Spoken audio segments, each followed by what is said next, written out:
Hi, I'm Dr. Sarah Beth Wilson, and this is the story of how my stepbrother's arrogance taught him an expensive lesson about underestimating a country vet. Sometimes the person in muddy boots knows more than the one in the designer suit. Wilson Ranch wasn't just any cattle ranch, it was home to the most prestigious breeding program in Texas, with bloodlines worth millions. My grandfather started it, my father expanded it, and I dedicated my life to it, becoming a veterinarian specifically to care for our award-winning herd. Everything changed when Dad married Eleanor Peters 6 years ago. She came with a son, Michael, who had an MBA from Harvard and big plans to modernize our traditional operation. From day one, he saw our careful breeding program and individualized animal care as outdated and inefficient. "Sarah, darling," he'd say, checking stock reports on his phone while I performed ultrasounds on pregnant heifers. "You're thinking too small. We need to scale up, maximize profits. All this personal attention to the animals is cutting into our margins." What Michael failed to understand was that our reputation wasn't built on margins. It was built on producing the finest cattle in the country. Every rancher knew that a Wilson bloodline meant excellence. Our bulls regularly sold for 6 figures at auction, and our breeding contracts had a 3-year waiting list. But Michael only saw numbers on a spreadsheet. He started pushing Dad to embrace factory farming methods, to treat our operation like a commodity producer rather than the boutique breeding program it was. Dad, impressed by Michael's business degree and corporate swagger, began to listen. I tried to explain why mass production would destroy everything we built. "Our clients pay premium prices because they know how we care for our animals," I argued. "They're not buying bulk cattle. They're buying generations of careful breeding and individual attention." Michael would just roll his eyes. "That's why you're still playing doctor with the cows while I'm handling the actual business decisions." What they didn't know was that 5 years ago, when I finished veterinary school, my grandfather had set up a separate company in my name, Wilson Genetics LLC. Every valuable bloodline, every breeding contract, every prize-winning animal was registered under this entity. The farm only had a license to use and profit from these genetics as long as they maintained our traditional breeding standards. "Protect the bloodline, Sarah," Grandpa had said before he passed. "They're your family's real legacy." The situation came to a head at last month's Texas Cattlemen's Association Awards dinner. Our prize bull, Storm Ruler, had just won Grand Champion, adding another $1 million to his breeding value. Michael saw dollar signs, but he didn't understand what made Storm Ruler special. The next morning, he convinced Dad to call a family meeting. "It's time for Wilson Ranch to enter the modern era," Michael announced, standing in our family room in his Italian suit, looking out of place among the worn leather furniture. "I've drawn up a modernization plan that will triple our production capacity." He laid out his vision, selling off our overvalued prize bulls, replacing them with quantity over quality, turning our carefully managed pastures into high-density feeding operations. "Dad has agreed to sign over-controlling interest to me," Michael continued, smirking in my direction. "We need decisive leadership, not someone who spends all day playing vet with the animals." I watched as Dad signed the papers, Eleanor beaming beside him, 20 years of my life's work being handed over to someone who saw our animals as nothing but numbers on a balance sheet. "Don't worry, Sarah," Michael said condescendingly. "We'll still need a vet on staff as long as you learn to work more efficiently. No more of this individual care nonsense." I stood up quietly. "I'll need to check on Storm Ruler. He has a breeding collection scheduled for tomorrow." "Whatever," Michael waved his hand dismissively. "Just make sure all the paperwork is ready for when I take over next week. We've already got buyers lined up for some of these overpriced animals." I drove my truck out to Storm Ruler's pasture, where he grazed with his carefully selected herd. Pulling out my phone, I made a call I'd hoped I'd never have to make. "Dr. Roberts, it's Sarah Wilson. Remember that contingency plan we discussed? It's time." The next morning dawned bright and clear. Michael arrived early, ready for his first official day as the new head of Wilson Ranch. He had buyers coming to look at Storm Ruler, planning to sell our champion bull for quick cash. His new Range Rover kicked up dust as he drove to the main barn, already talking on his Bluetooth about modernization plans. He was so busy looking at his tablet that he didn't notice something odd. The pastures were empty. I sat in my clinic office, calmly drinking coffee, waiting for the storm to hit. "Sarah," Michael burst through my door, face red. "Where are the cattle?" Where's Storm Ruler? I looked up from my medical records. Oh, they're safe. Wilson Genetics LLC moved them to our new facility last night. Wilson what? What are you talking about? I pulled out a folder and slid it across my desk. 5 years ago, Grandpa created a separate company to protect our bloodlines. Every valuable animal on this farm, their genetics, offspring rights, breeding contracts, they're all owned by my company. The farm only had a license to use them as long as certain conditions were met. Michael snatched up the papers, his hands shaking. This is impossible. The farm owns the cattle. The farm owns some basic stock. I corrected him. But Storm Ruler, his entire breeding line, the embryos in our lab, the $1 million breeding contracts, they all belong to Wilson Genetics. Check the registration papers. The color drained from his face as he frantically flipped through documents. Every major asset he planned to sell was legally owned by my company. Dad, he shouted, pulling out his phone. We have a problem. Dad arrived 20 minutes later with Eleanor, and had already laid out all the documentation. Breeding registries, genetic patents, contract agreements, everything Grandpa and I had quietly put in place to protect our legacy. The farm only had a licensing agreement, I explained to Dad gently. It expired the moment you signed over control to someone planning to abandon our breeding standards. You underhanded little Eleanor began, but Michael cut her off, his business mind finally grasping the situation. How much? He demanded. How much to buy the genetics company? I smiled. It's not for sale. But I have a counter offer. I laid out my terms. I would lease the genetics and breeding rights back to the farm, but only under specific conditions. I would have full control over the breeding program. No mass production, no selling off bloodlines. We would maintain the standards that made Wilson cattle the best in the business. And if we refuse? Michael asked through gritted teeth. Then I take my company, my cattle, and my contracts elsewhere. The buyers you lined up, they're not paying premium prices for the farm, they're paying for our bloodlines. Without them, Wilson Ranch becomes just another commodity ranch. Dad sat heavily in a chair, looking suddenly old. Sarah, why didn't you tell me about this? Would you have listened, Dad? You were so impressed by Michael's modern business ideas, you forgot what made our farm special in the first place. The next few weeks were tense. Michael tried to fight it legally, but our documentation was ironclad. In the end, they had no choice but to accept my terms. Storm Ruler and the rest of our prize herd returned to their pastures. I took over the breeding program completely, while Michael focused on the farm's basic operations under my supervision.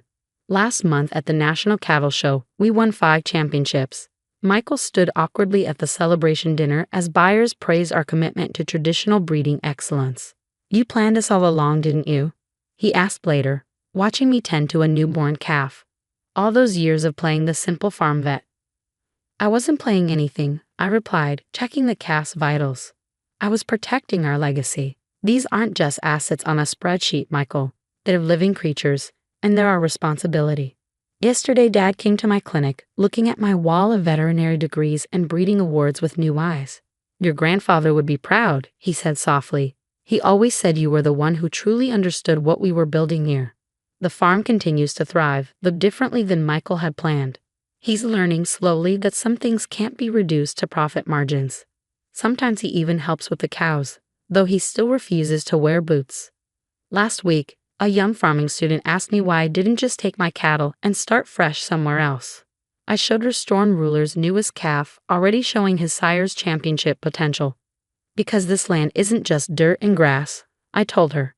It's generations of dreams, hard work, and dedication. Sometimes protecting a legacy means standing your ground, even if you have to be sneaky about it. Wilson Ranch remains a family operation, just with a clearer understanding of who really runs things. And if you look carefully at the new sign by our front gate, you'll notice something interesting. Wilson Ranch in proud partnership with Wilson Genetics LLC. Sometimes the best revenge isn't about winning. It's about preserving what matters, even if you have to outsmart a Harvard MBA to do it.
I am Dr. Isabella, a 32-year-old dentist and soon-to-be entrepreneur. I tied the knot 2 years ago with Larry, a mechanical engineer 4 years my senior.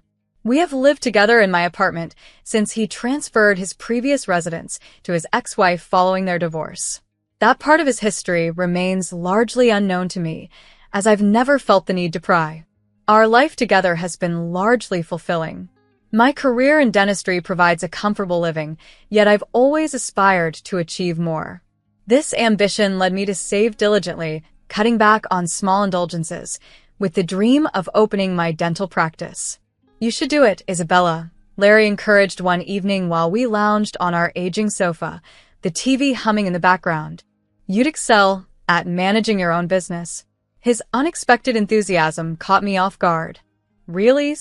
I responded, and he confirmed with a nod as he sipped his beer. "Absolutely. My wife, the business owner. Sounds good, doesn't it?" His words brought a smile to my face. It did sound appealing. "It'll require a lot of effort," I cautioned, "and significant financial investment. We'll need to tighten our budget for some time." Larry, undeterred, waved off my concerns. "Don't worry about that. "We'll manage. I'll support you during the first year while you establish the business. Just focus on making your dream a reality." His unwavering support and belief in me warmed my heart. Motivated by his encouragement, I said, "Let's do this." The following months were a blur of activity. I left my job at the dental clinic and dove into the myriad tasks of starting a business, obtaining licenses, scouting the perfect location, overseeing renovations, and purchasing equipment. Each day brought new challenges and decisions. Finally, after extensive preparations, my dental office was ready. Standing in the doorway, I admired the sleek new equipment, the smell of fresh paint, and the neatly organized waiting area. It was all mine. Locking up after a long day, a mix of excitement and anxiety churned within me. Tomorrow, I will welcome my first patients. It was a moment of truth. I was on my own now, ready to succeed or face the consequences. The initial months of running my practice were intense. I worked from dawn until dusk, 7 days a week, barely taking breaks to eat or sleep. My office became my primary residence, in a sense. I spent more time with my dental chair than with my bed. "Dr. Isabella, your next patient is ready," my receptionist, Denise, would announce as I hurriedly finished my lukewarm coffee. "Thanks, Denise." "Send them in," I'd reply, as the cycle of appointments and paperwork continued. Operating my own business was both draining and thrilling. Larry and I, due to our conflicting schedules, became like ships passing in the night. When I left for work, he was still asleep. When I returned, he was already in bed.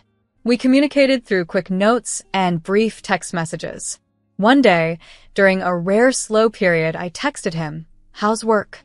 The response, "Fine," came hours later, leaving me somewhat disappointed. But before I could ponder his terse reply, I was needed for another patient, and thoughts of Larry were pushed aside. Time flew as I focused on my practice. Seasons changed subtly as spring turned to summer, and then to fall. Despite the challenges, my patient list gradually expanded, signaling the slow but steady success of my endeavor. I was beginning to recognize some familiar faces among my patients, which was reassuring. "You're doing great, Dr. Isabella," Mr. Gabriel, one of my earliest patients, complimented during his checkup. His words brightened my mood. "Thank you, Mr. Gabriel. Your encouragement means so much," I replied, genuinely uplifted. Yet, for every moment of pride and progress, there were equal parts stress and doubt. Some nights, I would return home utterly overwhelmed, tears escaping as I doubted my decisions. However, reflecting on my journey and the sacrifices made, I resolved to push forward. I couldn't surrender now. On one particularly demanding day, I arrived home well past midnight. The apartment was silent and dark. As I flopped onto the couch, too exhausted to reach the bedroom, my phone erupted into life. Startled, I scrambled to answer. "Isabella, is that you?" It was Amanda, Larry's mother, her voice laden with concern. "Yes, Amanda. What's wrong?" I managed, suddenly on edge. I've been trying to reach Larry all day. He's not answering his phone, and I'm terribly worried. There's been some sort of scandal at his workplace. My stomach turned at her words. Scandal? I don't know anything about that, I stammered, puzzled and concerned. Amanda's voice wavered as she responded, Oh, I see. Well, if you hear from him, please ask him to call me. Of course, Amanda. I'll speak to him as soon as possible, I assured her, confusion swirling within me. Hanging up, my fatigue was forgotten as I pondered the unfolding mystery. How could there be a scandal involving Larry that I knew nothing about? I found him in our bedroom, despondent and seated on the bed, his head cradled in his hands. His eyes, red and weary, met mine as I entered.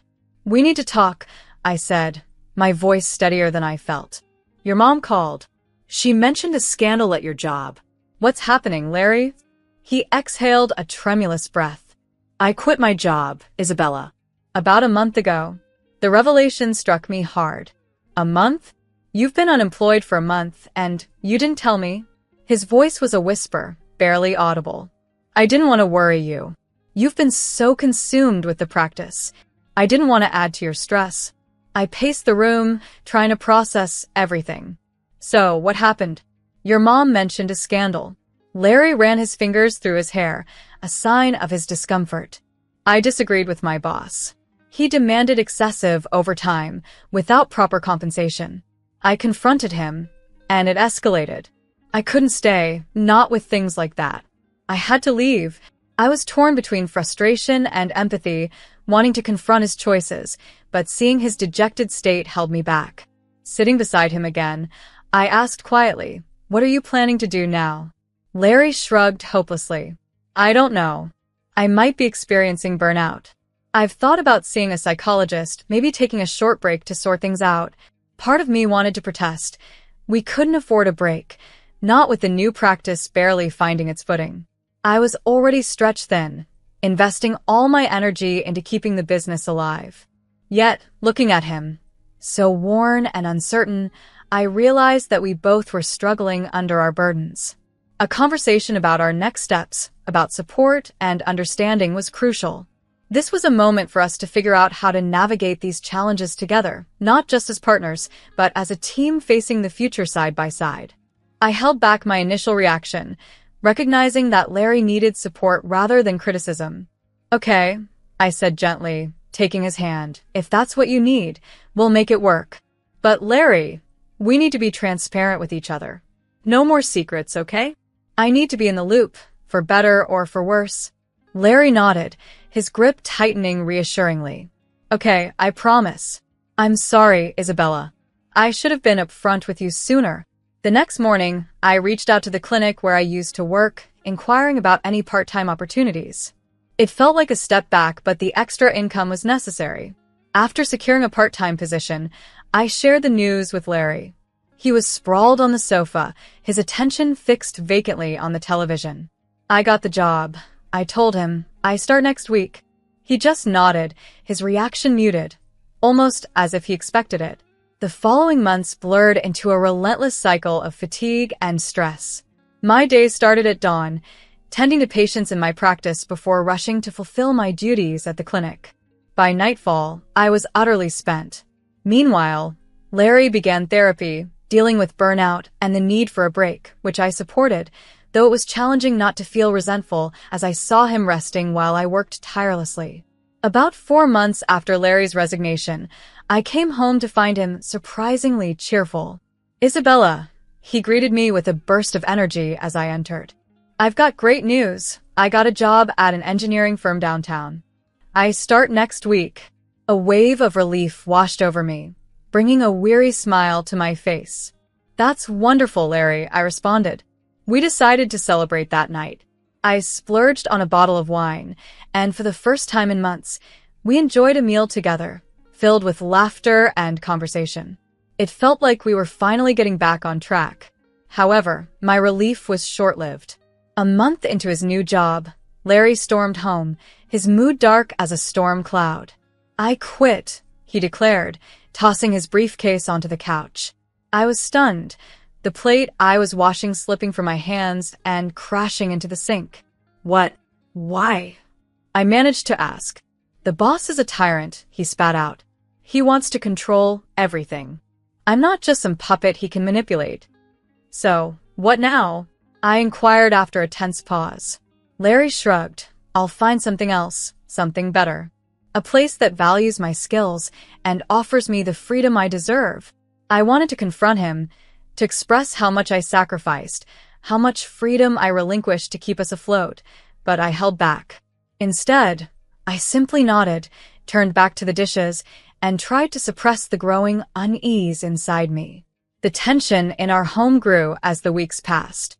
Larry spent his days at home, ostensibly job hunting, but I often returned to find him absorbed in video games or glued to the TV. Any luck with the job search?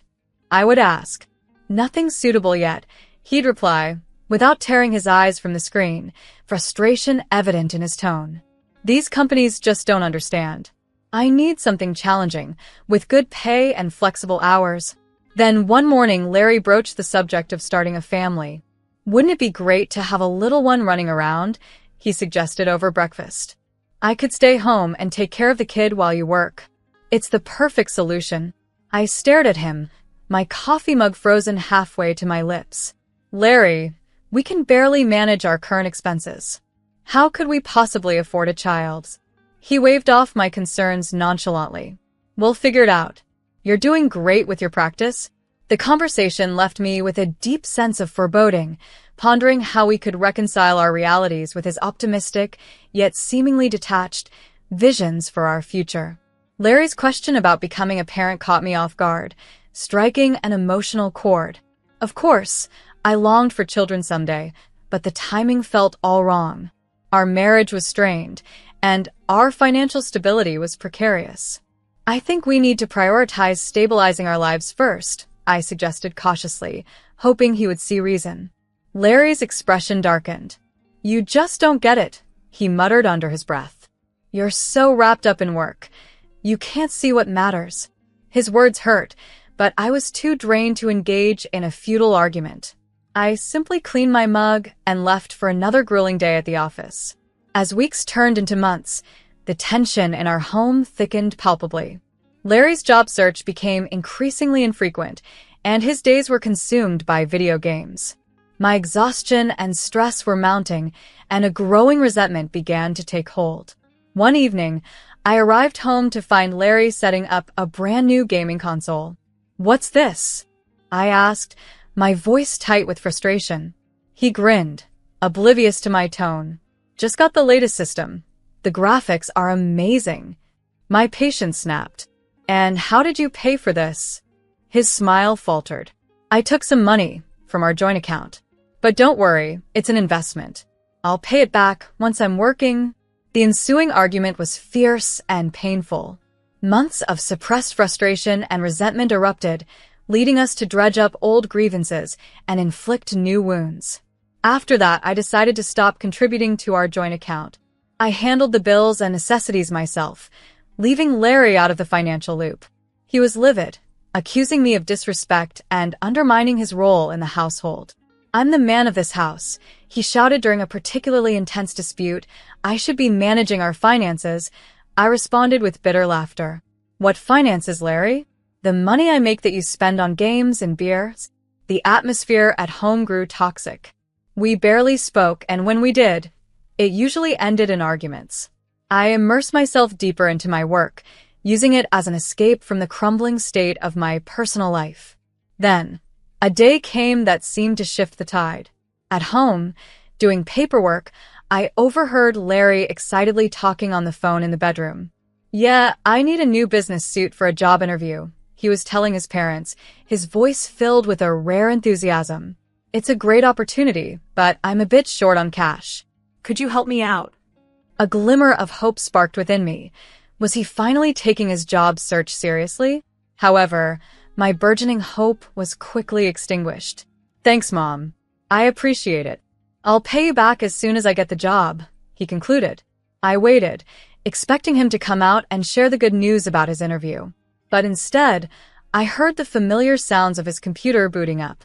Curious and increasingly suspicious, I tiptoed to the bedroom door.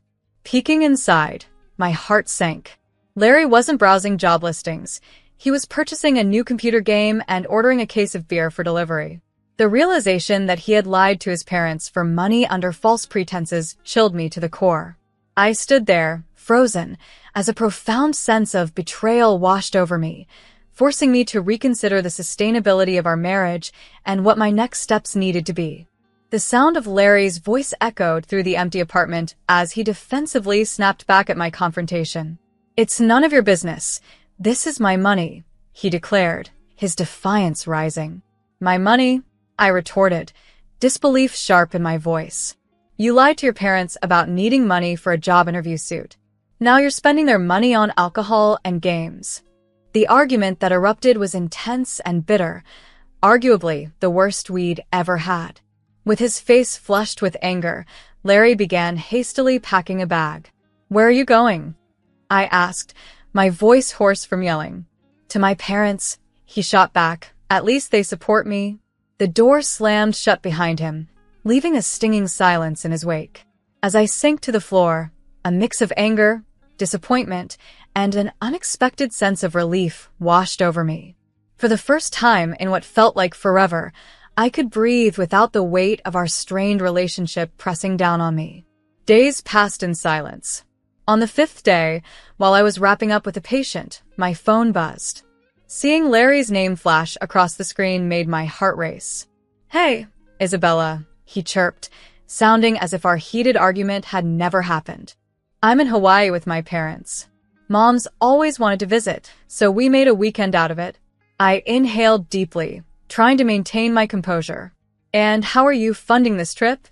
There was a brief pause before Larry replied, less cheerfully, "Well, I had to borrow a couple of your credit cards. But don't worry, I'll pay you back many times over once I start my new job." I felt a wave of nausea at his audacity. "You took my credit cards without asking?" His response came in that wheedling tone I had come to despise. "Come on, don't be like that. It's just for the weekend. I'll bring you back a nice shell from the beach, okay? Have a good weekend, honey." Before I could say anything, he hung up. Something inside me snapped. My hands shook as I quickly opened my banking app and blocked all my credit cards. Next, I called a locksmith. Within an hour, he was changing the locks on my apartment. My last stop that day was at the office of Amy, a lawyer specializing in divorce law.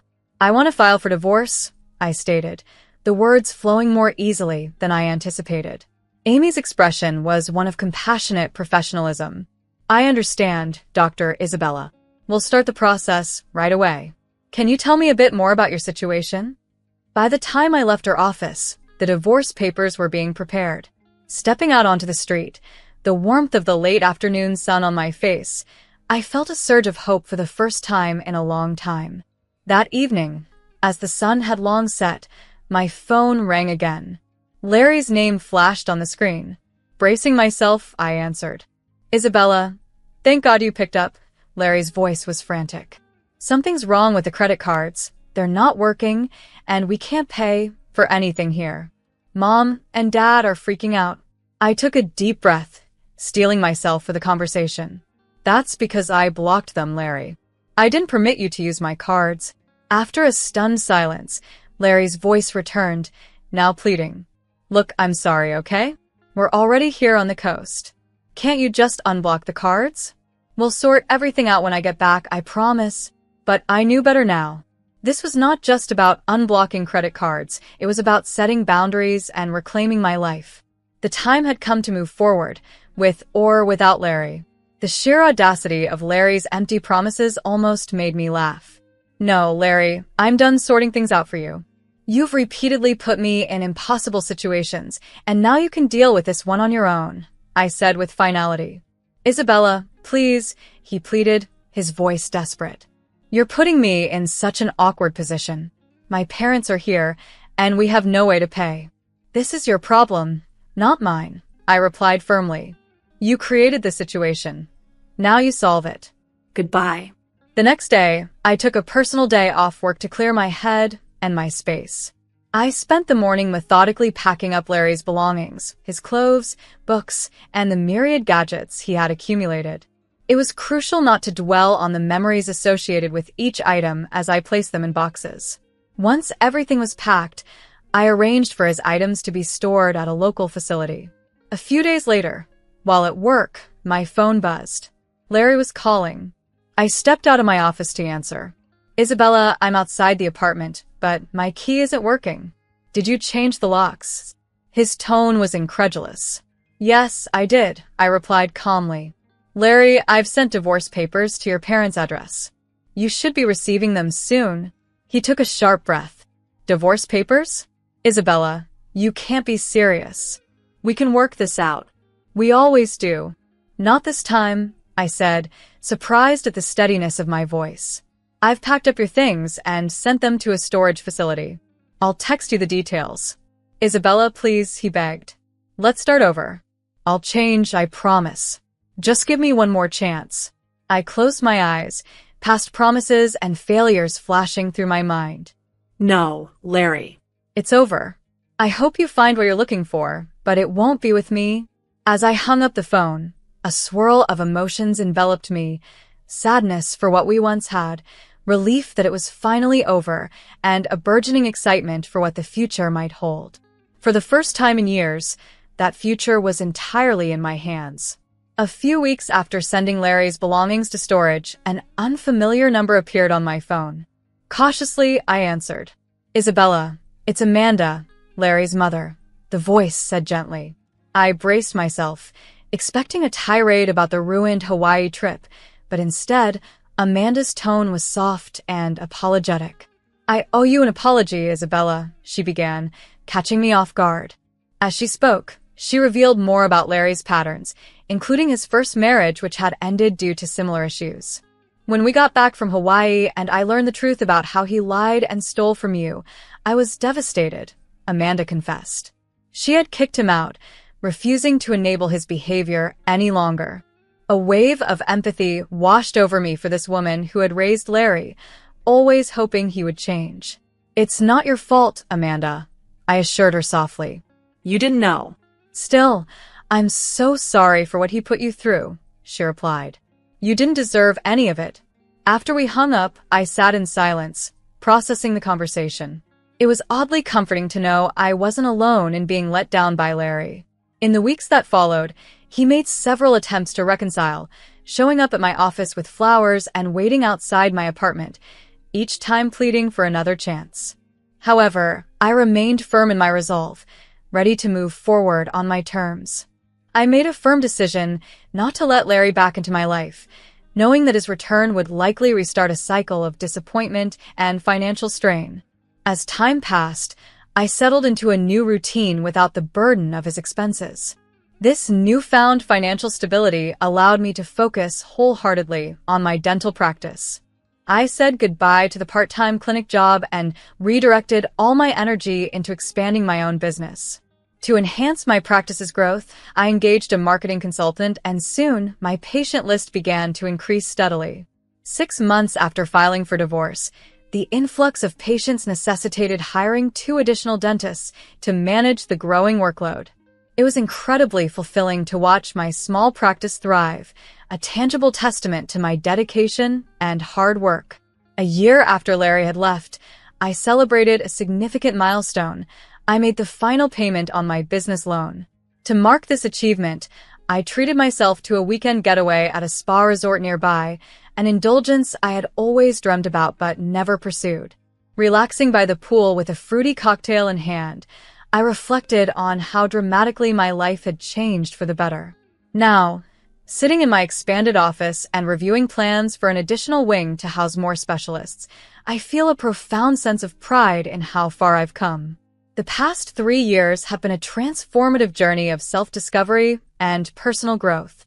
I've learned to value my worth, trust my instincts, and never settle for anything less than what I deserve. Looking forward, I'm filled with optimism. Whatever the future holds, I am confident in my ability to face it with strength and wisdom. My story is far from over. In many ways, it feels as though it's just beginning.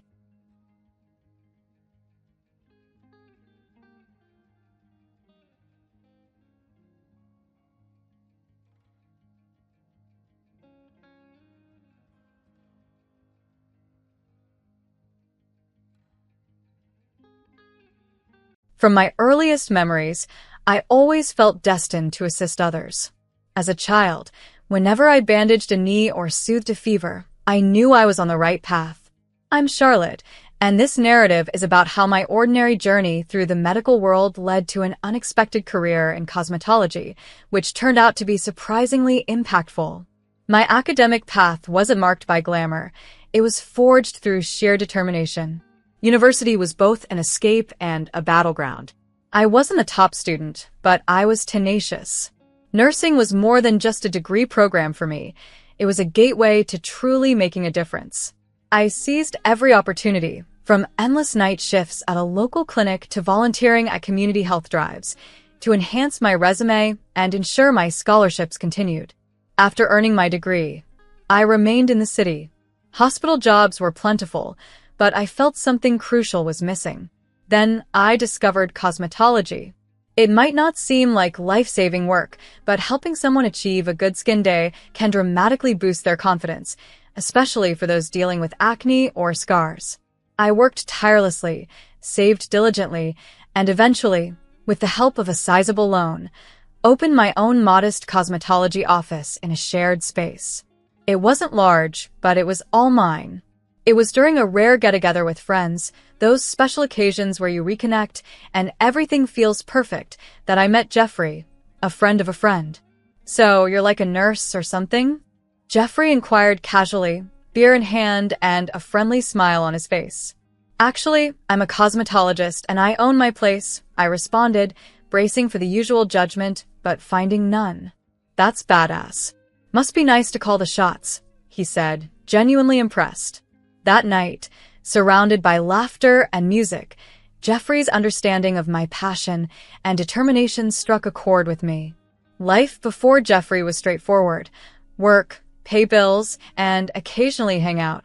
But after that night, everything shifted. We began dating, and every conversation and date reinforced the notion that I might not be alone in this journey. Our relationship quickly found its groove. He would send me goofy morning texts, and I would call him during my breaks.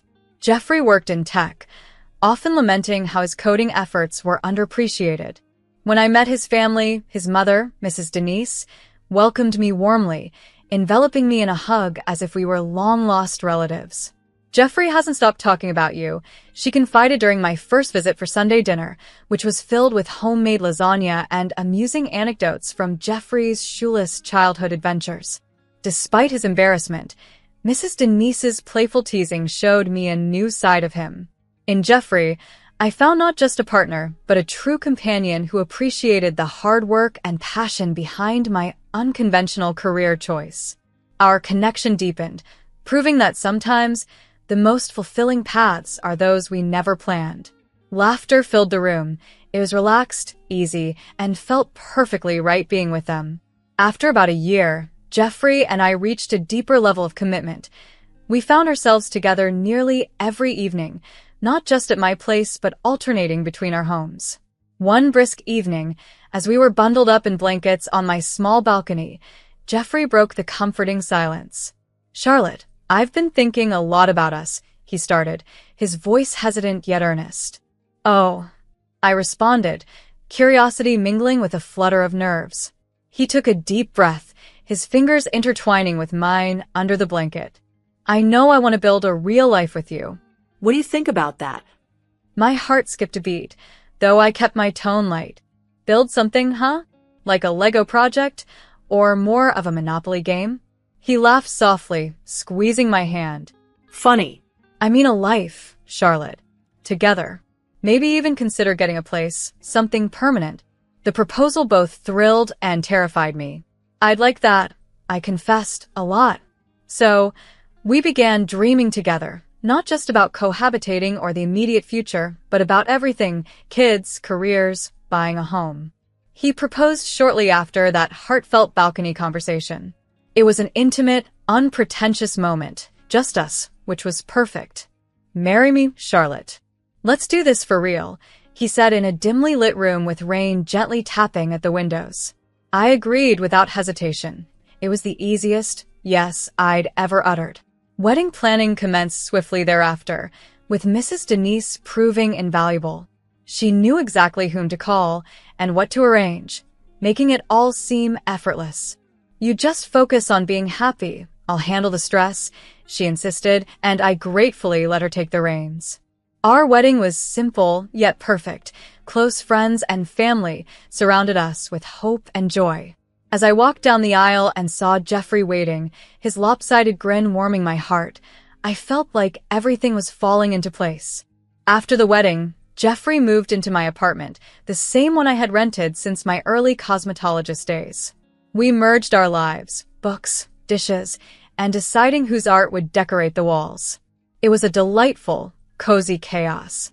In the evenings, we'd sit together at our small dining table, surrounded by laptops and bills, crafting budgets like a seasoned team. "I'll handle the groceries and utilities," Jeffrey said one night, serious as he worked on a spreadsheet. "And I'll keep chipping away at this loan. The sooner it's gone, the sooner we can think about buying a house, and maybe even starting a family," I added, the words heavy with promise and potential. Jeffrey reached across the table to squeeze my hand, smiling. "Sounds like a plan, babe." Everything seemed perfectly aligned. However, as time passed, our relationship with Mrs. Denise began to change. She had been like a second mother through the wedding preparations, but suddenly, I found myself excluded. No more Sunday dinners, no calls. When I questioned Jeffrey, he appeared uncomfortable. "She's just in one of her moods. Her health isn't great.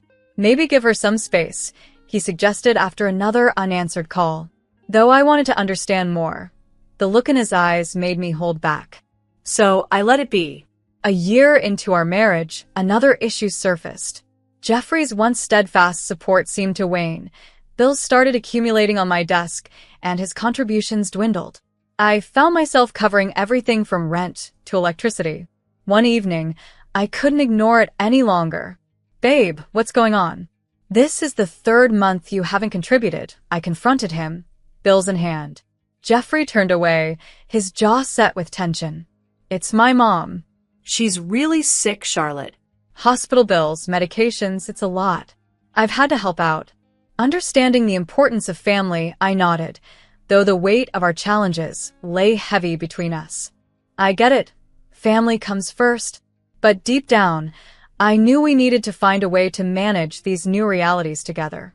As our challenges mounted, the strain between Jeffrey and me grew, highlighting the cracks in our partnership.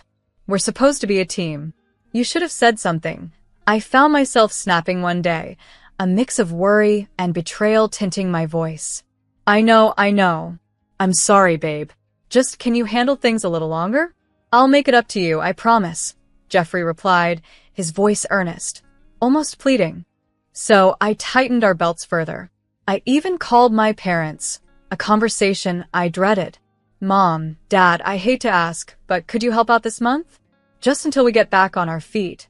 They sent what they could, never questioning whether Jeffrey was contributing equally.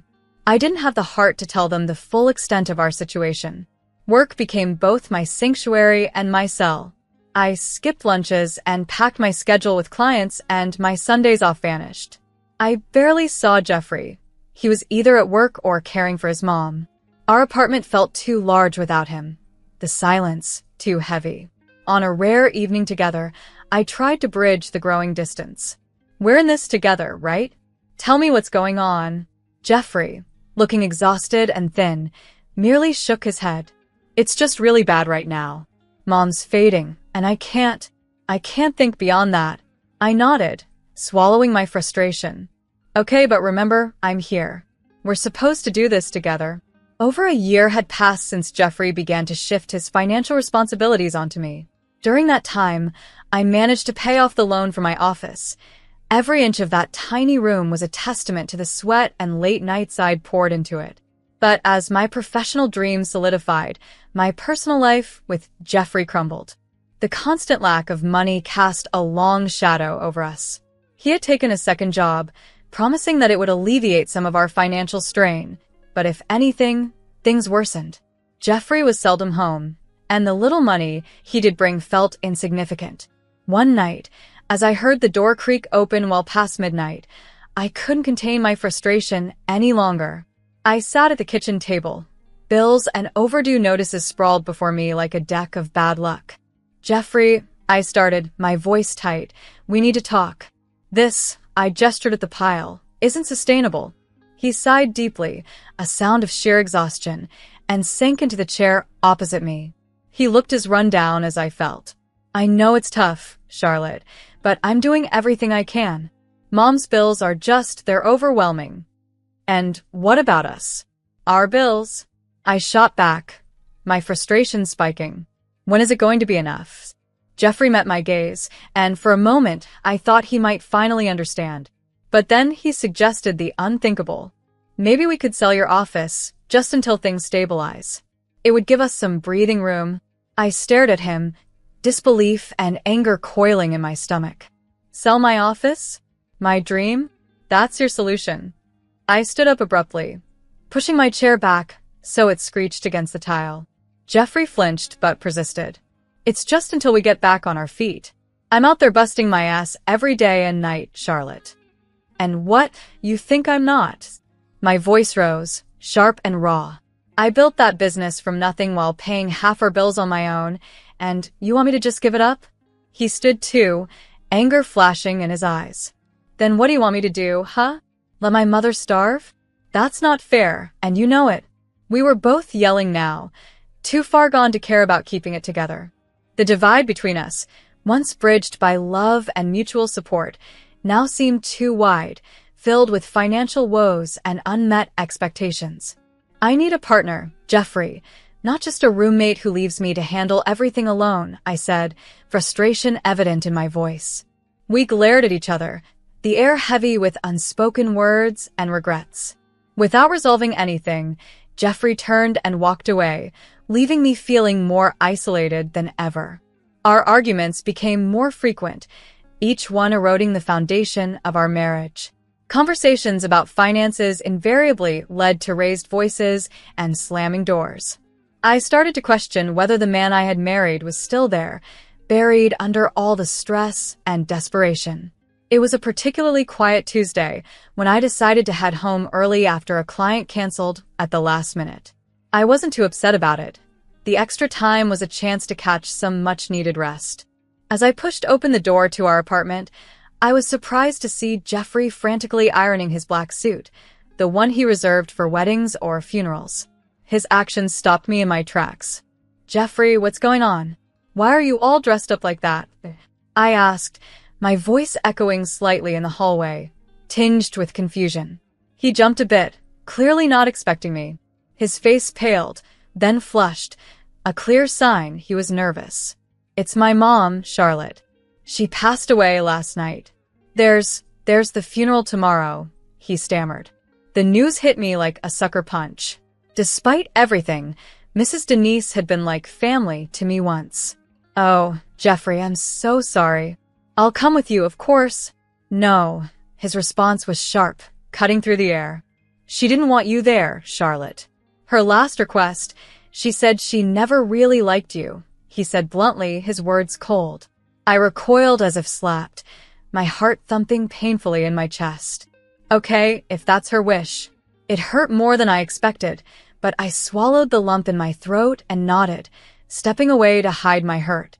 Jeffrey didn't say anything more. He just went back to his ironing, leaving me standing there, a whirlwind of grief and confusion inside me. That night, I lay in bed, unable to sleep, thoughts racing. Something didn't feel right. Mrs. Denise and I had our differences, but this seemed too harsh, even for her. The next morning, I watched from the window as Jeffrey left, dressed in a suit, the epitome of a grieving son. Once he was gone, I made a decision. I rescheduled my appointments and drove to Mrs. Denise's house, expecting to find a gathering of some sort, perhaps just the tail end of it. But the street was quiet, too quiet. Her house looked just like it did on any other day. No cars lined up outside, no signs of a wake. Driven by confusion, I went to the front door and, on impulse, rang the bell. The door swung open, and there was Mrs. Denise, very much alive, staring back at me with wide eyes. "You're alive?" I stammered, my heart racing. She took a step back, her face a mask of shock. Charlotte, what on earth? Why would you think otherwise? Jeffrey told me you were. The words tangled in my throat, too surreal to voice fully. Dead, she finished for me, her brow furrowing in confusion and concern. My God, no. Come in, Charlotte. We need to sort this out. Numbly, I stepped inside, enveloped by the familiar smells of her home, a bewildering comfort. We sat at her kitchen table, the same place where we had shared many cups of coffee. I don't understand. He said there was a funeral today. He was so upset, I said, my voice trailing off as I pulled out my phone, the urgency to confront Jeffrey growing. Just as I was about to make a call, my phone vibrated with a notification that Jeffrey had started a live stream on Instagram. Overcome with curiosity, I tapped the link, my hands shaking. I was shocked to see a live broadcast of a funeral. Puzzled about who could be in the coffin, especially since Jeffrey's mother was right next to me, we decided to investigate further. We quickly found the funeral location in one of the comments and set off. During the drive, my mind raced through the past few years, trying to untangle the web of lies Jeffrey had spun. I turned to his mother. He told you I didn't want to see you, right? She nodded, her voice laced with betrayal. Yes, and I believed him. I've been sending him money because he said you were buried in debt, that creditors were chasing you. I was stunned. That's not true. He told me you were ill and wanted nothing to do with me. He claimed visiting would be too stressful for you. It became clear he had been manipulating us both, setting us against each other. We drove the rest of the way in reflective silence, each of us lost in our thoughts until we arrived at the cemetery.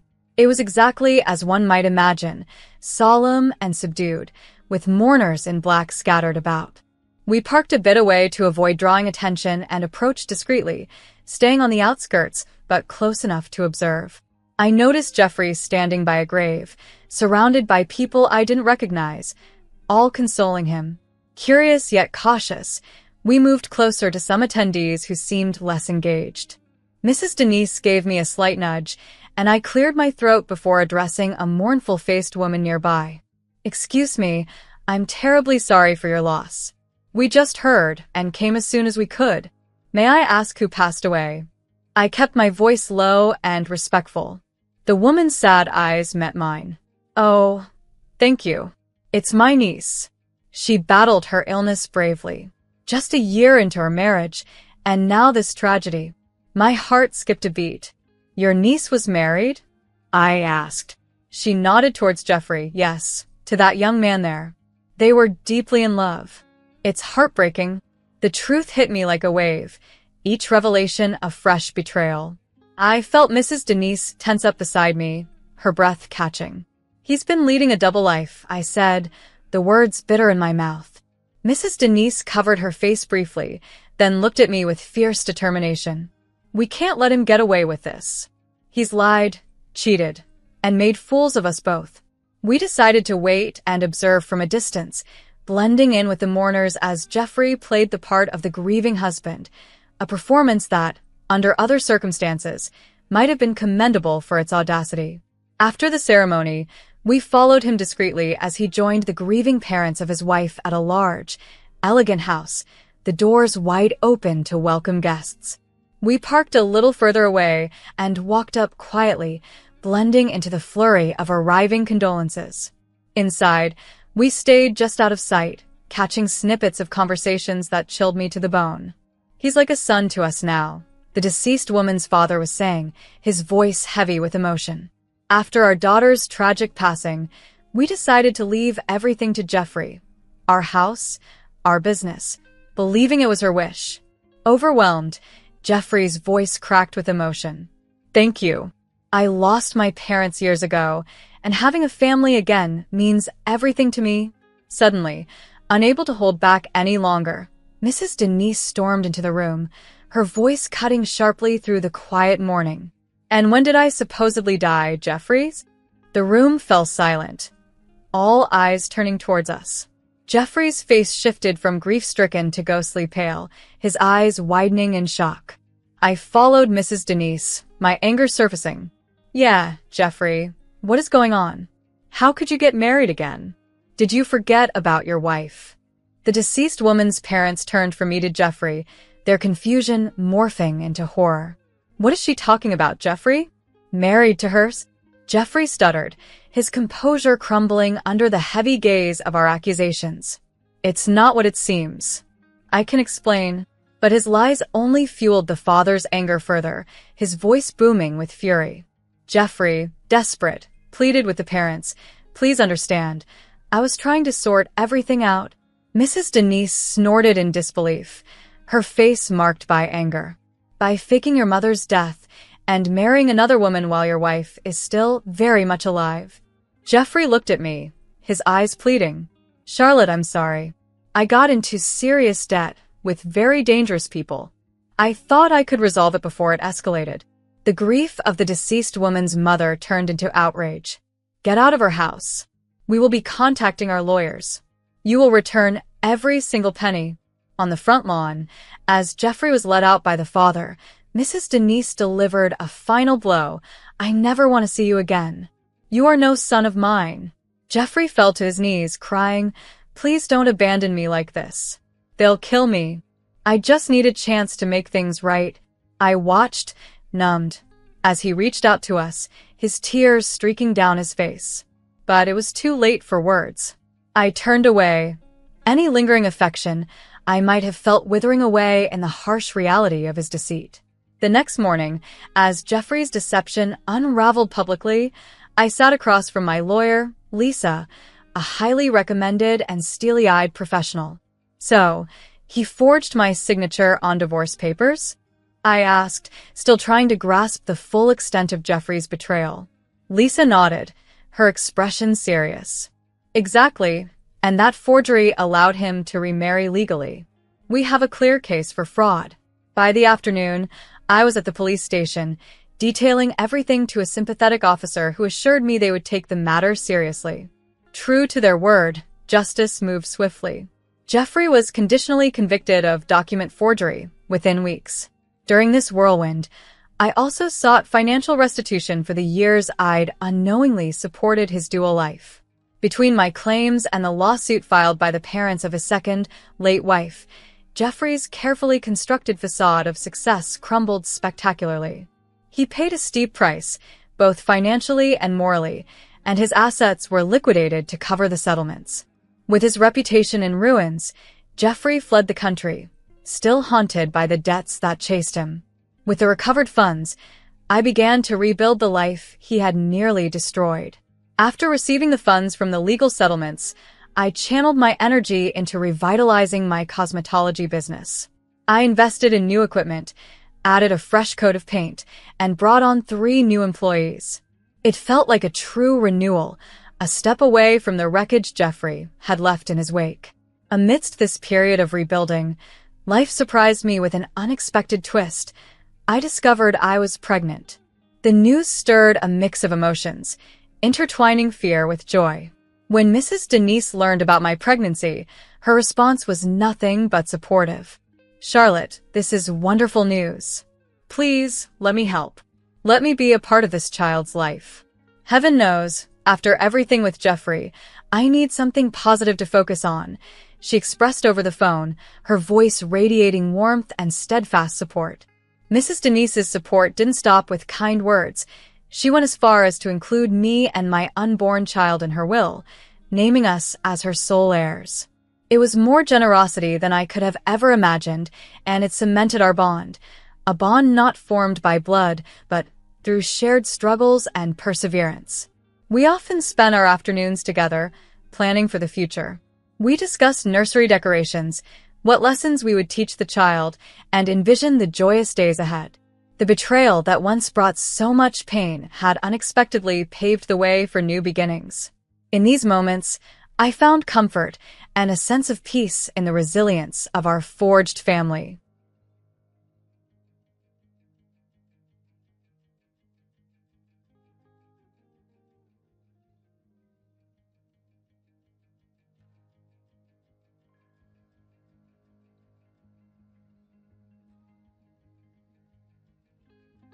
Hello, my name is Ellie, and I'd like to share a bit about my life with you. I'm 30 years old, passionate about fitness, and I work as an instructor at a local gym. That's where I met Aiden, who started as a regular attendee and soon became much more than that. We had an immediate connection, and before long, we were planning our wedding. Aiden has a younger brother named Kevin, a genuinely cool guy, and we became fast friends. However, Aiden's mom, Violet, has been a challenge from the start. She took an instant dislike to me, accusing me of being a gym rat leading her sons astray. One day, an incident at the gym brought everything to a head. Aiden was lifting weights, Kevin was on the treadmill, and I was coaching a class when Violet walked in unexpectedly. I greeted her cheerfully, trying to keep the peace, but she responded with a cold glare, accusing me of keeping an eye on her boys. I was taken aback, simply trying to do my job, but Violet retorted dismissively about me, parading around in tight clothes. Aiden, hearing this, dropped his weights with a loud clang and came over to defend me, but Violet was relentless. "Fair? I see what's happening here," she snapped, condemning my friendly demeanor, especially toward men. Kevin, catching his breath after his run, tried to mediate, but Violet sharply told him not to interfere. As the situation escalated, I attempted to defuse it by reassuring Violet that I was just working and that there was nothing inappropriate going on. However, Violet continued her tirade, even bringing up my Instagram interactions as evidence of inappropriate behavior.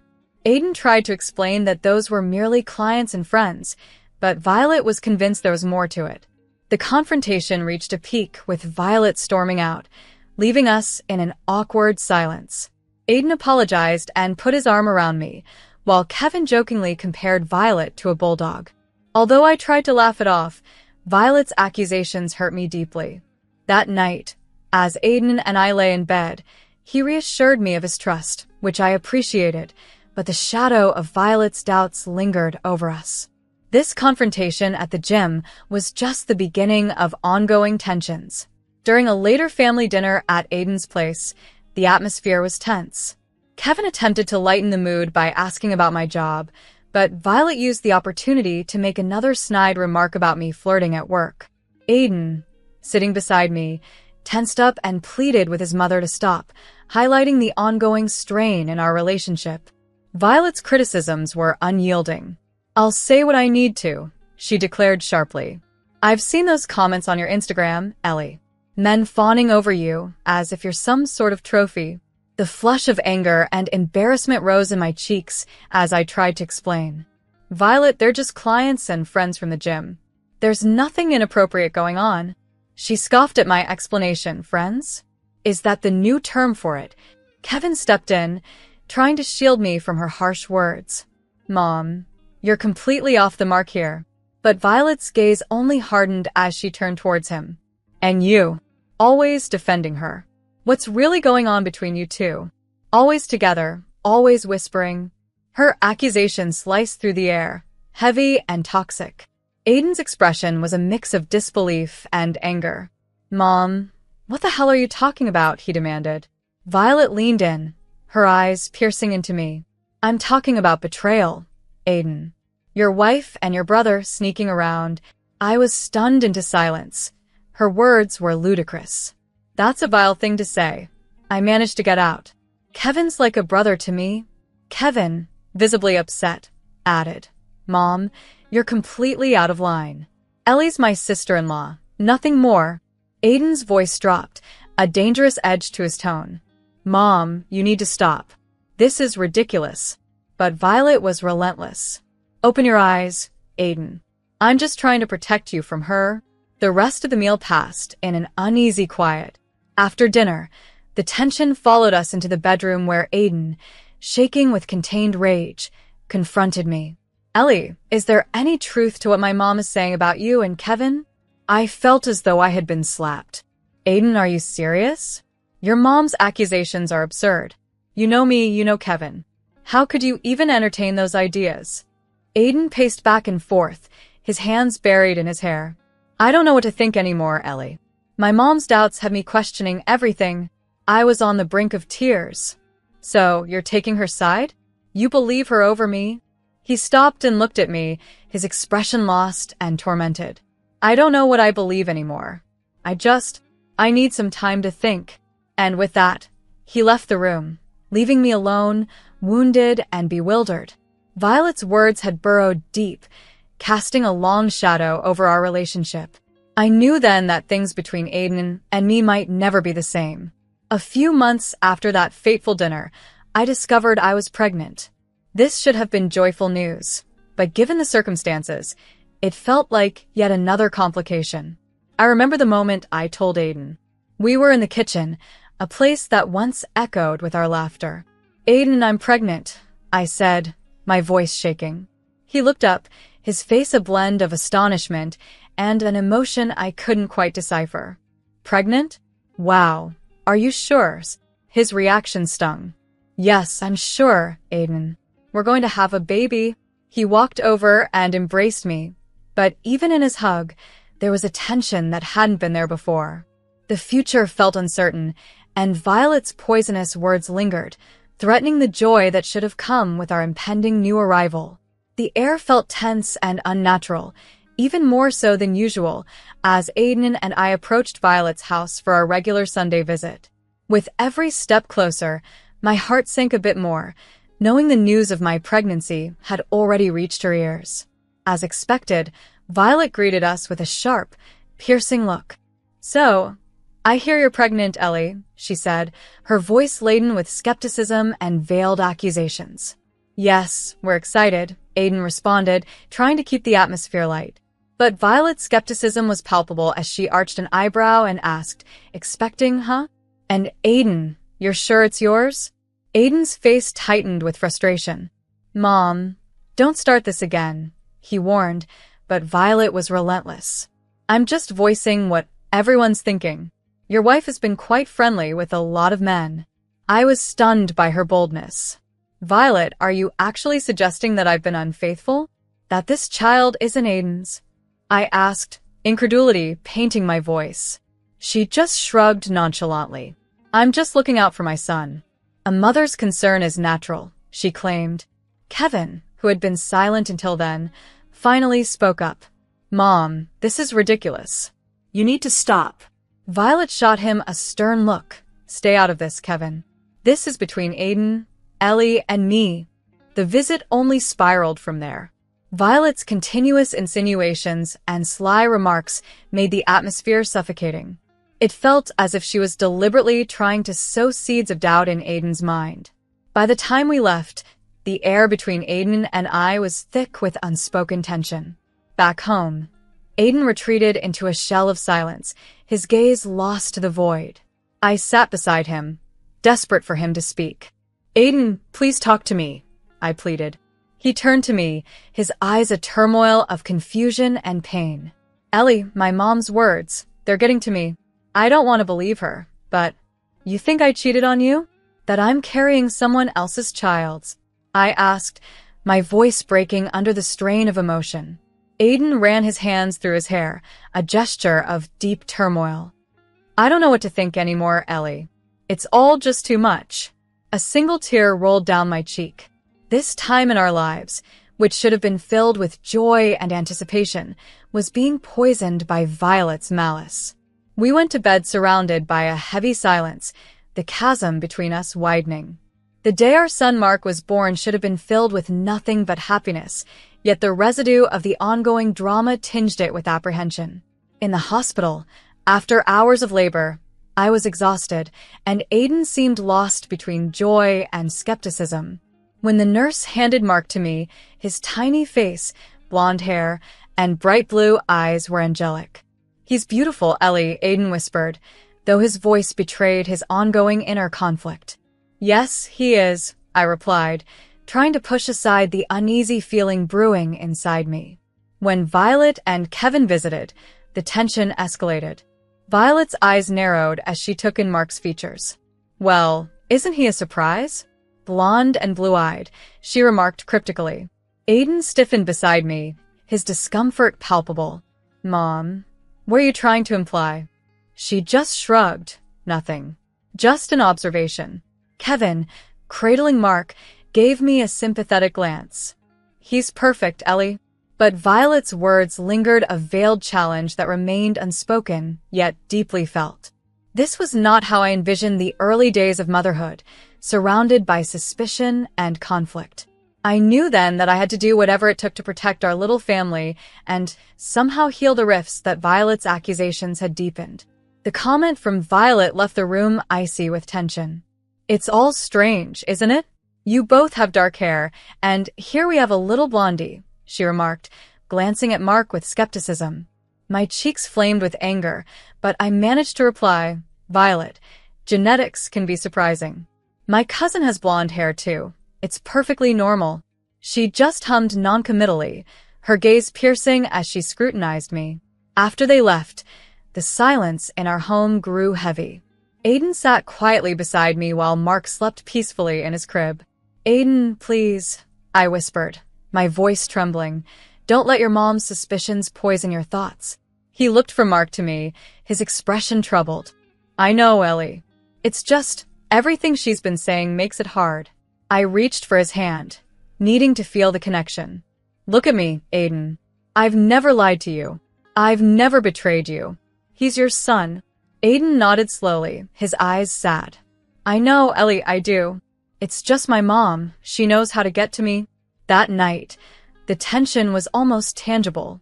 Aiden held Mark, looking down at him with a mix of love and, possibly, doubt. "Aiden, we need to move beyond this," I said firmly. "We're a family now. We can't let your mom destroy that." He nodded. "You're right. I'll talk to her. I'll make things clear." But even as he spoke, I knew resolving this wouldn't be simple. Violet's seeds of doubt had taken root, and they were suffocating the life out of our relationship. Over the next few weeks, our home felt like a tightrope walk. Every conversation, every glance, every gesture loaded with tension and silent questions. It was a chilly evening, one that should have found us cuddled together, yet Aiden paced the room restlessly while Mark slept, oblivious to the storm around him. Suddenly, Aiden stopped and faced me, his expression hard, his voice even harsher. "Ellie, I can't take this anymore. We're doing a DNA test for Mark." My heart dropped. "A DNA test? Are you out of your mind, Aiden?" His face was set, resolute. "It's not just about us, Ellie. I want Kevin to take the test too." That statement hit me like a physical blow. "Kevin? Your brother?" "You seriously think," Aiden interrupted, firm and unyielding. "You've heard my mom. There are doubts, Ellie, and they're consuming me." I was shaking with fury. "So, your mom's irrational fears are driving this? What happened to trusting your wife?" His reply was icy. "This isn't just about trust. It's about certainty. I need to know for sure." Tears welled up as I countered. "And if I say no, what then, Aiden's?" His answer was chilling. "If you refuse, you and Mark can't stay. I need to sort this out, and I can't do that with you here." I stared at him, disbelief and anger warring within me. "You'd kick out your wife and son just like that?" He wouldn't meet my gaze. "That's the way it has to be, Ellie." I spent a restless night consumed by anger and despair. The next morning, I confronted Aiden again, hoping he had come to his senses. Holding Mark in my arms, I pleaded, "Aiden, we need to talk. You can't be serious about this." Aiden was distant, resolute. "I've thought it over, Ellie.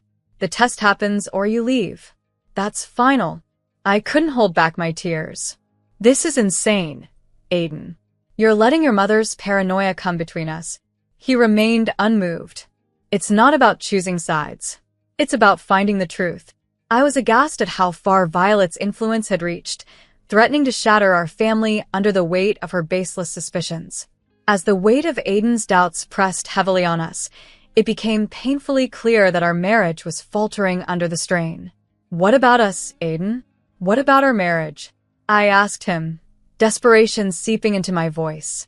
Aiden sighed, his eyes clouded with a mixture of regret and confusion. "I don't know, Ellie. Right now, I just need answers." With a heavy heart, I packed our bags. Mark, innocent and unaware, continued to play as I struggled to hold back tears. We moved to my mom's place temporarily. Once there, I couldn't hold it in any longer.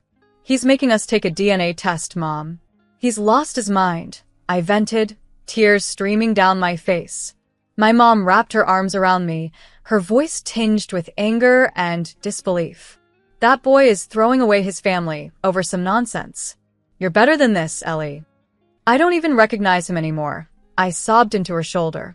She held me tight, her support unwavering. You're strong, Ellie. You'll get through this. We'll get through this together.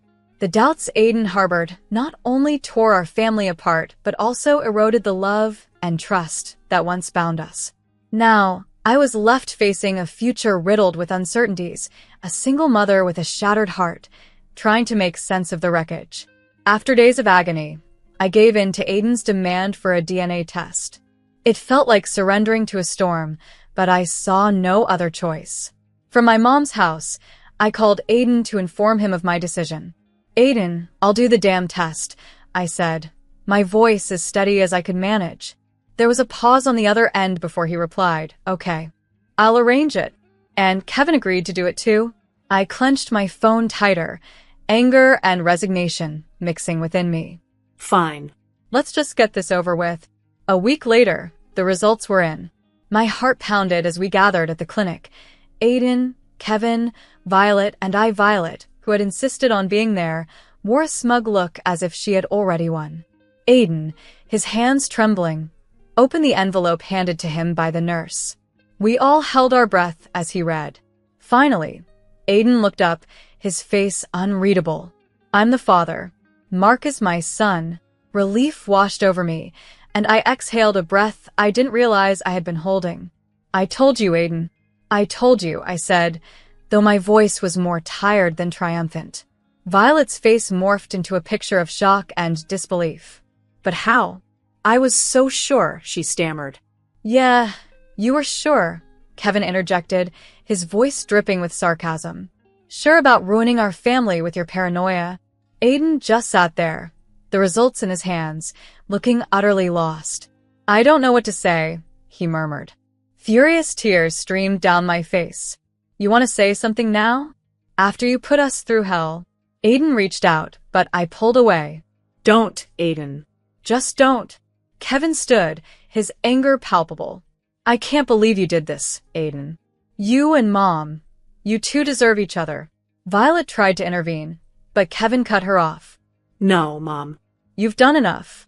I'm done with this. With those words, he walked out, leaving Aiden and Violet sitting there, confronted by the proof of their unfounded doubts. As for me, I felt empty inside. The test had vindicated me, but at what cost? My marriage, my trust in Aiden, it had all been torn apart.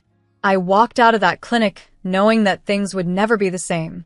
The day of reckoning had come. I decided it was time to bring everything out into the open. I invited Aiden, his brother Kevin, and their mother Violet to my mom's house for one final confrontation. The atmosphere was charged as they walked in. Thanks for coming, I started, trying to keep my voice steady. There's a lot we need to discuss. Violet sat down with her usual sour expression, stiff and defensive. Well, I'm here. Let's hear it. Aiden seemed uncomfortable as he shifted in his seat across from me. Ellie, I've been thinking. Maybe we can just forget all this happened and start over. You know? His suggestion, hopeful yet naive, made me scoff inwardly. Forget, I replied, incredulity edging my tone. Oh, Aiden, you have no idea? From beneath the table, I pulled out the divorce papers and placed them abruptly in front of him. His expression morphed from surprise to confusion. Divorce? Why, Ellie? I thought we could work through this, he stammered, clearly caught off guard. That's when I revealed the final blow, a folder filled with photographs. I tossed it across the table to him. As Aiden thumbed through the photos, his complexion turned ghostly pale. Each picture showed him getting uncomfortably close to another woman. He opened his mouth to speak but faltered, finding no words. Violet, unable to resist, snatched the photos, her eyes widening in disbelief. This doesn't prove anything. She's not right for you anyway, Aiden, she insisted, her denial thick in the air. I was livid. Oh, it proves a lot, Violet. It shows Aiden's hypocrisy. He accused me of cheating, and yet here he is, the real cheater. Kevin, who had been quietly observing, finally let his disgust show. I can't believe you, Aiden. All this time, you were pointing fingers at Ellie, and you are the guilty one. Aiden attempted to explain. It's not what it looks like. Kevin cut him off sharply. Save it, Aiden. I'm done with this. With you. With Mom's manipulations. He stood, his decision clear, and headed for the door. Violet reached for him desperately. Michael, please, but Kevin shrugged her off. No, Mom. You and Aiden have gone too far this time. With that, he left, his departure leaving a heavy silence behind. Violet, still clutching the photos, turned to Aiden. You can do better than her. You'll see. But Aiden, still reeling from the revelations, remained silent, a picture of betrayal and guilt. I faced them. My resolve hardened. You've both made your beds. Now you can lie in them. I'm done being part of this toxic mess. Violet opened her mouth to speak, but I raised my hand, stopping her. No, Violet. There's nothing left to say. You've lost a daughter-in-law and a son today.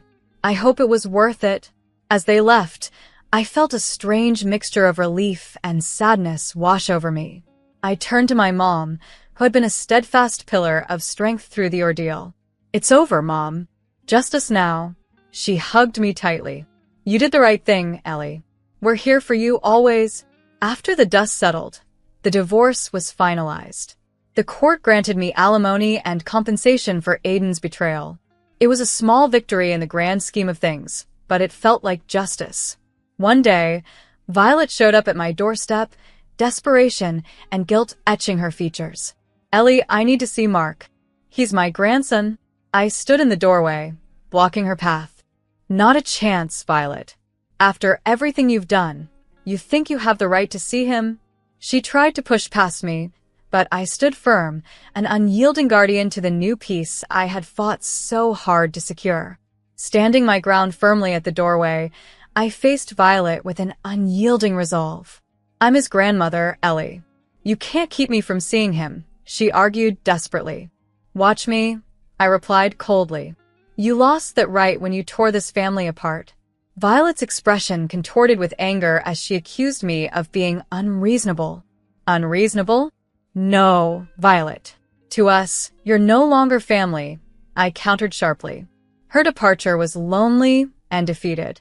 Later, I learned that Kevin had moved away from the city, severing ties with both Violet and Aiden. He couldn't bear the destruction their actions had wrought on what was once a loving family. As for Aiden, he made several attempts to reconnect, but I dismissed each one.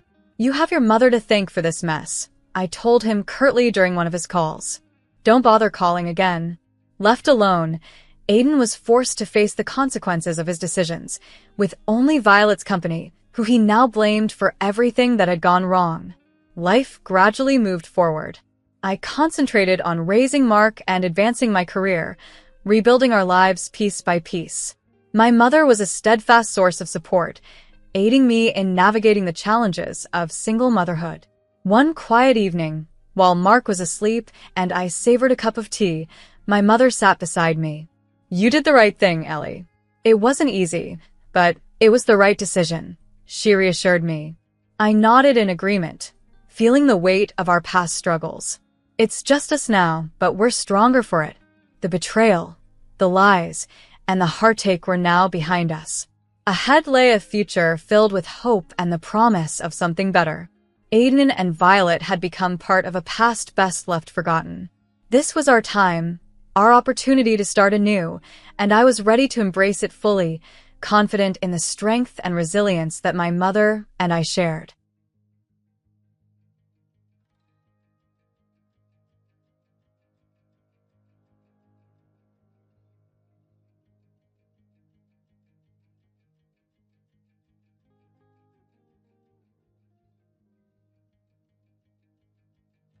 Growing up wasn't easy for me. My mom passed away when I was young, leaving just my dad and me to navigate life together.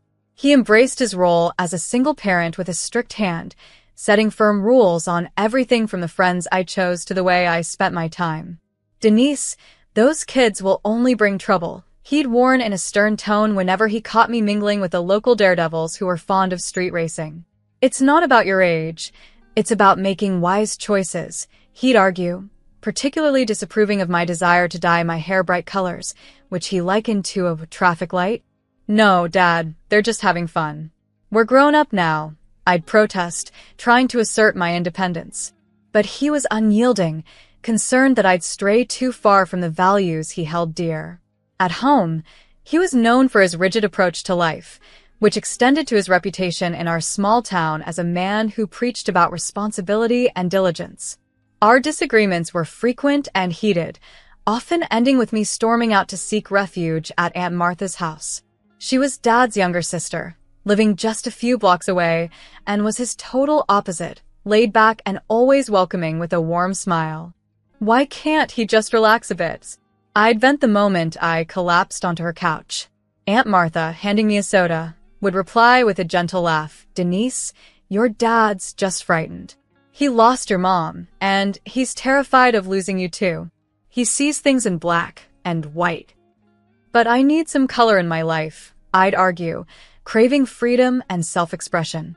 Martha would nod, acknowledging both my frustrations and his fears. "He might be overdoing it, but he's not entirely wrong. Give it some time, and you might see some merit in his worries." Despite her attempts to mediate, I felt stifled and couldn't wait to escape. As soon as I graduated high school, I seized my opportunity. My grades earned me a scholarship to college, where I finally lived on my terms. I dyed my hair purple, indulged in the nightlife, and even mixed with a crowd that shared my love for street racing. Still, I stayed committed to my studies, determined not to squander the opportunities that lay before me. College was a breath of fresh air, and after 5 years of diligent work peppered with plenty of fun, I earned a degree in accounting and secured a job at a reputable firm in the city. My boss, Mr. Stephen, was strict but fair, a reminder of my dad's principles, but without personal judgments. It was during a casual work hangout that I met Tyler. His charm was immediate, and we connected over our shared passions for classic rock, gourmet food, and vintage films. "Ever seen Casablanca?" he asked, his eyes twinkling as he took a sip of his beer. "Are you kidding?" "Here's looking at you, kid," is my go-to toast, I replied, thrilled to find someone who appreciated my quirky tastes.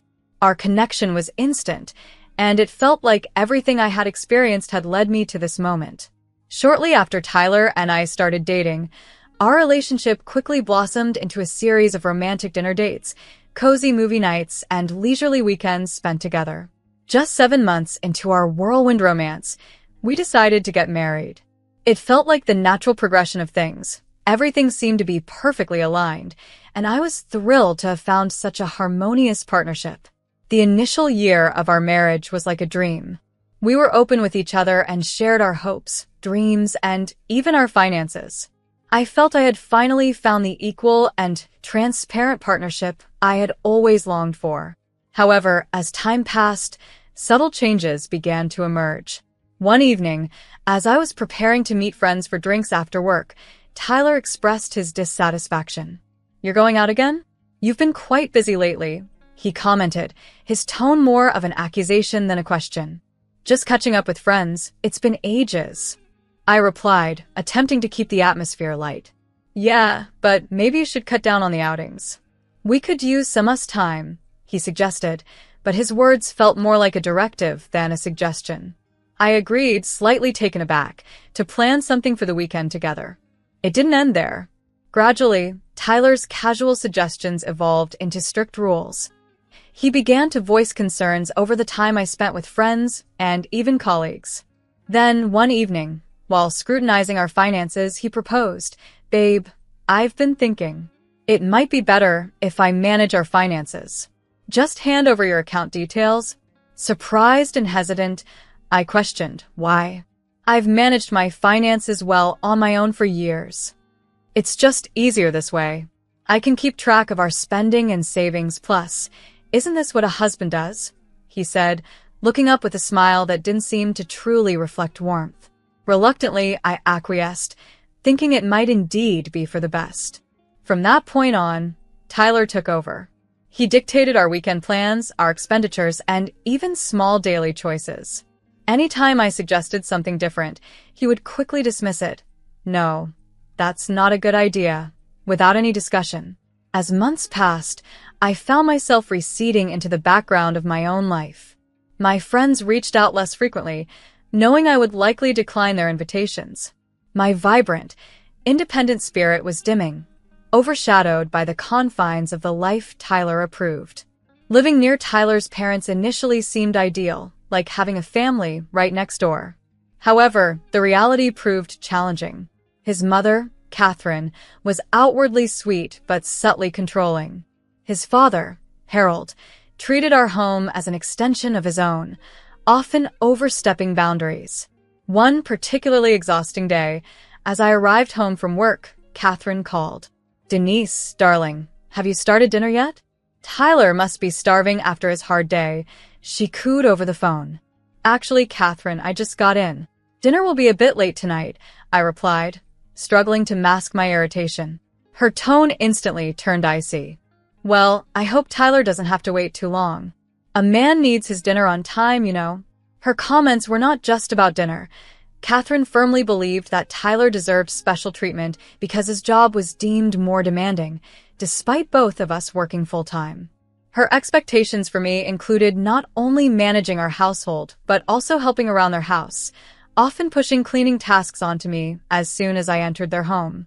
This relentless pressure and skewed sense of fairness increasingly weighed on me, leaving me to ponder the stark contrast between the partnership I envisioned and the reality I was living. Harold, Tyler's father, was just as challenging. Every weekend, like clockwork, he would appear at our doorstep early Saturday morning, remote control in hand, ready to commandeer the living room. The television volume was always turned up, so high that it made the windows rattle.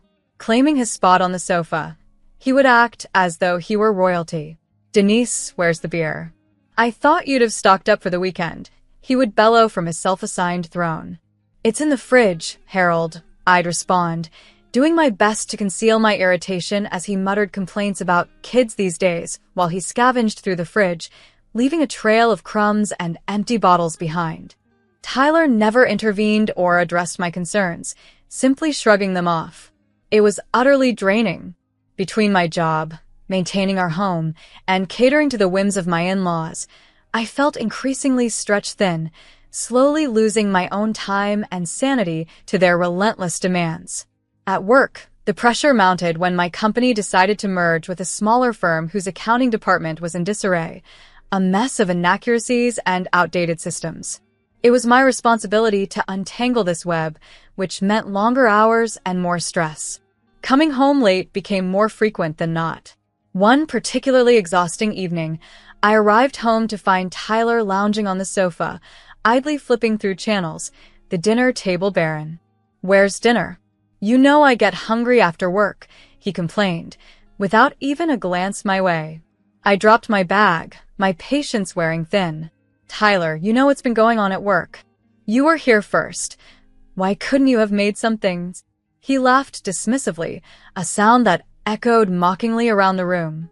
"Me cook dinner? That's women's work, Denise. I'm not about to start playing house husband." A surge of anger rose within me. "We agreed before we got married. There'd be no men's or women's jobs. We're supposed to be in this together," I retorted, my voice rising. Tyler's face darkened as he stood abruptly. "I don't have time for this nonsense," he snapped, grabbing his keys from the counter. "Where are you going?" I demanded. "Out, away from this."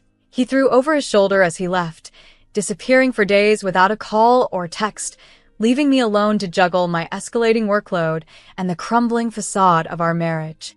When he finally returned, he acted as if nothing had happened, ignoring the palpable strain and tension between us. Around that same time, I received some uplifting news at work. My hard work had been recognized, and I was promoted with a significant salary increase. Elated, I shared the news with Tyler. "That's great, babe," he said, his smile quick and fleeting. "Guess what? I'll quit my job in a week. No point in working now that you're making enough for both of us." I stared at him, stunned. "Tyler, We need to discuss this together, I said. He shrugged, completely unconcerned. You're making plenty. I can finally relax a bit. The next day, I went to work early, weighed down by my thoughts. I stayed late, my mind not only occupied with numbers and files, but also with a growing resolve. When I finally returned home, Tyler was waiting, his expression sour. You're late again. Where's dinner? He started immediately. Taking a deep breath, my decision clear, I faced him. Tyler, we need to talk. This isn't working. He sneered, folding his arms. So, what's your point? Think you deserve a trophy for trying hard? No, I replied, calm despite the inner turmoil. I'm looking for a partner. Someone who supports me, not one who diminishes me. For a brief moment, Tyler's eyes met mine. A flicker of understanding perhaps, but it quickly disappeared, his jaw setting stubbornly. If this is too much for you, maybe you shouldn't have accepted that promotion, he snapped, snatching his jacket and slamming the door as he left. 8 long months trickled by, months in which I felt imprisoned in an existence I hadn't envisioned. Tyler quit his job, filling his days with friends and late nights soaked in alcohol. Any attempt I made to confront him ended in fury, with him escaping to the comfort of his childhood home, where he was still babed. You're too tough on him, Denise. You should be lifting your husband, not tearing him down. His mother, Catherine, would berate me over the phone whenever he took refuge with them. I'm the one supporting everyone here, Catherine. What else do you expect? My voice would crack from the strain. It wasn't just Tyler relying on me. His parents were also leaning heavily, frequently asking for money for their endless needs. Catherine's usual response was to simply hang up, leaving me to stew in frustration. During these testing times, a call came that halted everything. Aunt Martha, her voice tender but heavy, delivered the devastating news of my father's passing. Our last conversation had been an argument, trivial disputes that now seemed painfully trivial. I hadn't had the chance to reconcile. Tyler, will you come to the funeral with me? I asked, my voice laden with hope for his support. No, I can't deal with funerals. You go, he dismissed, barely looking up from his show. So I attended alone. The funeral was a blur of old faces, everyone mourning the man who had single-handedly raised me. It wasn't until I was sitting in his lawyer's office that the full impact hit me. Dad had left everything to me, his home, and a savings of $430,000.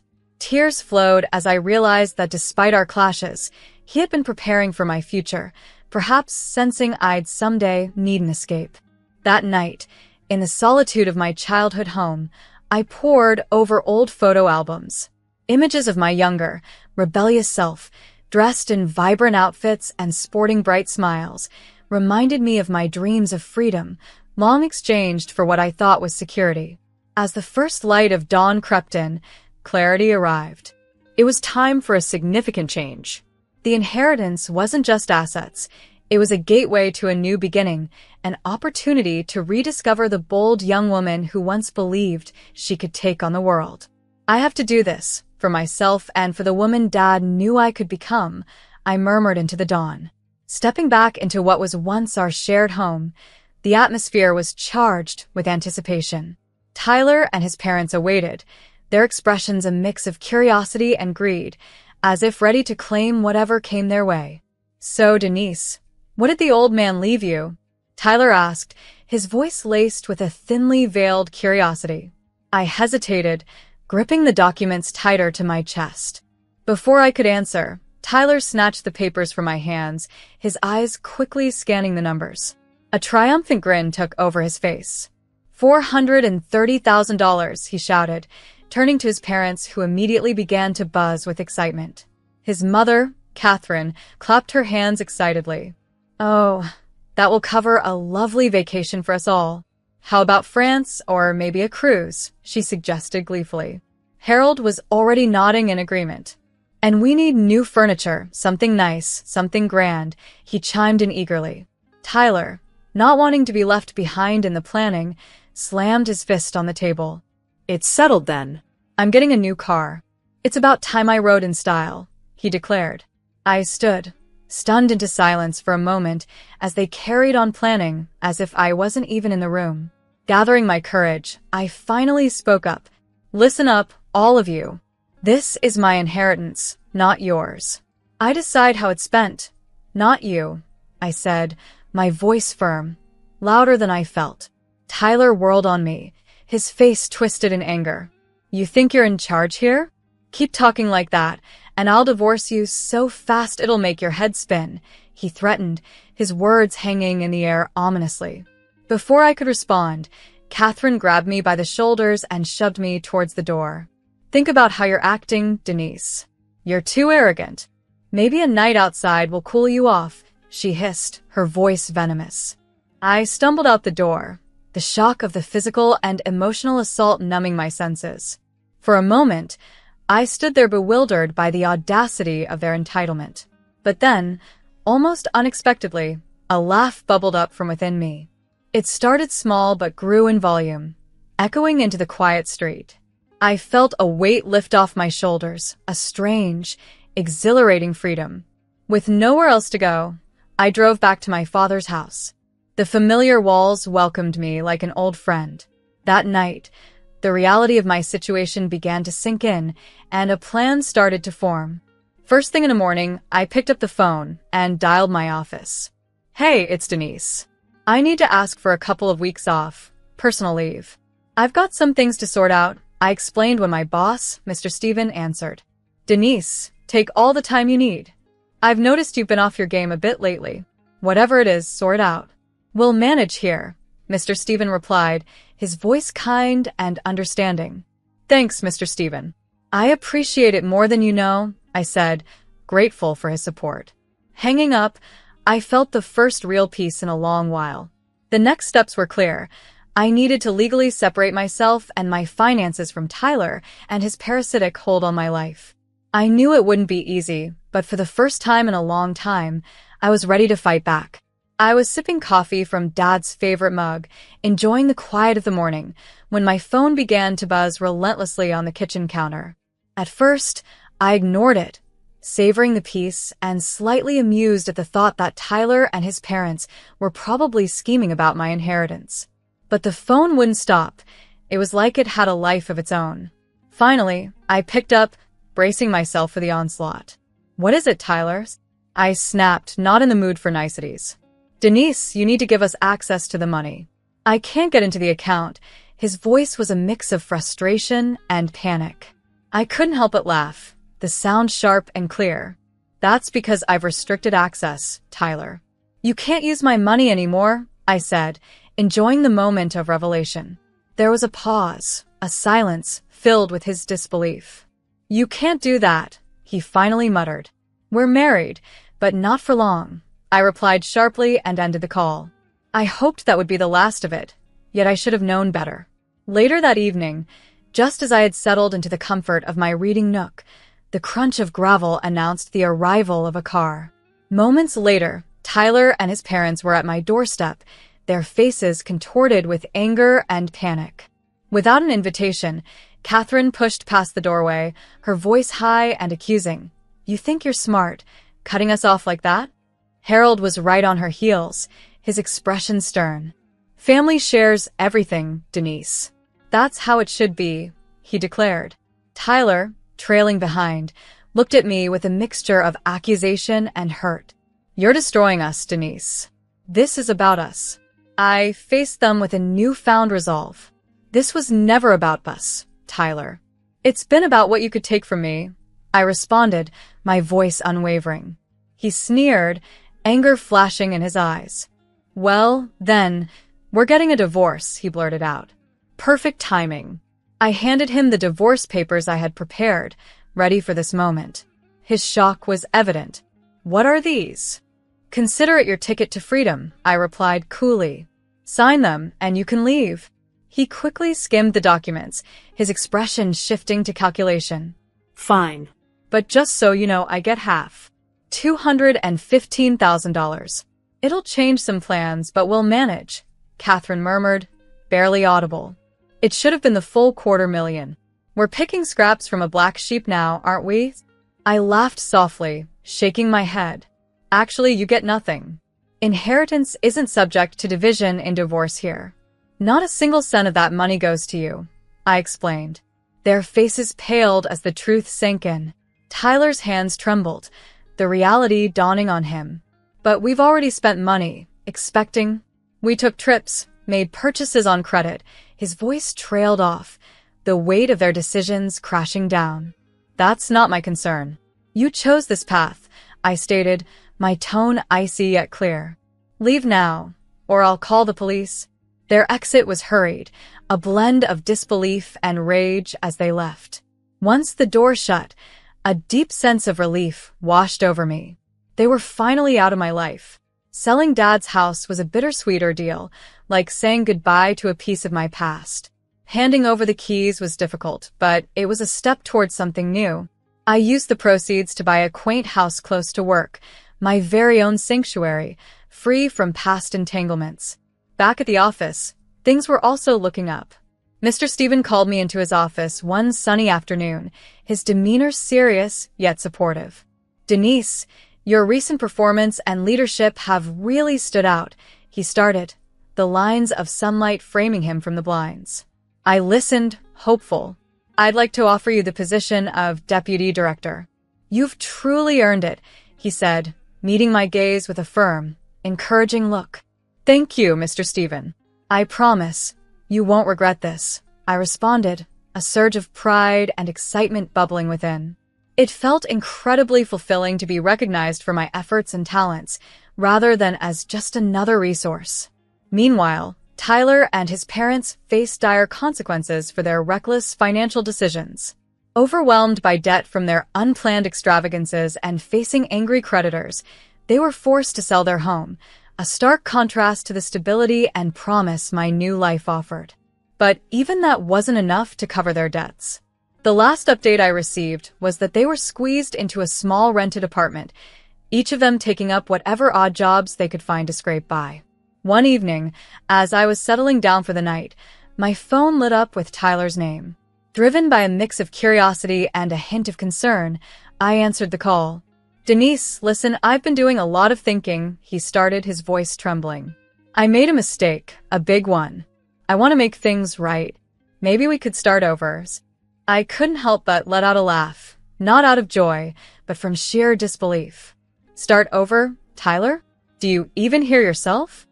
I know. It sounds crazy, but I've changed, Denise, he insisted, his voice laden with desperation. Changed? Tyler, you only call when you're out of money or options. You don't need a restart. You need a reality check, I retorted sharply, my patience worn thin. With that, I hung up. At that moment, I realized I was truly free, not just from Tyler, but from the suffocating grip his family had on me, from the life I had been shoehorned into. Now, I truly understood what Dad had been trying to teach me all those years. He knew the importance of standing on your own and making tough decisions for the sake of your future. I only wished I could tell him he was right, to share a moment of reconciliation and let him know his lessons had finally taken root.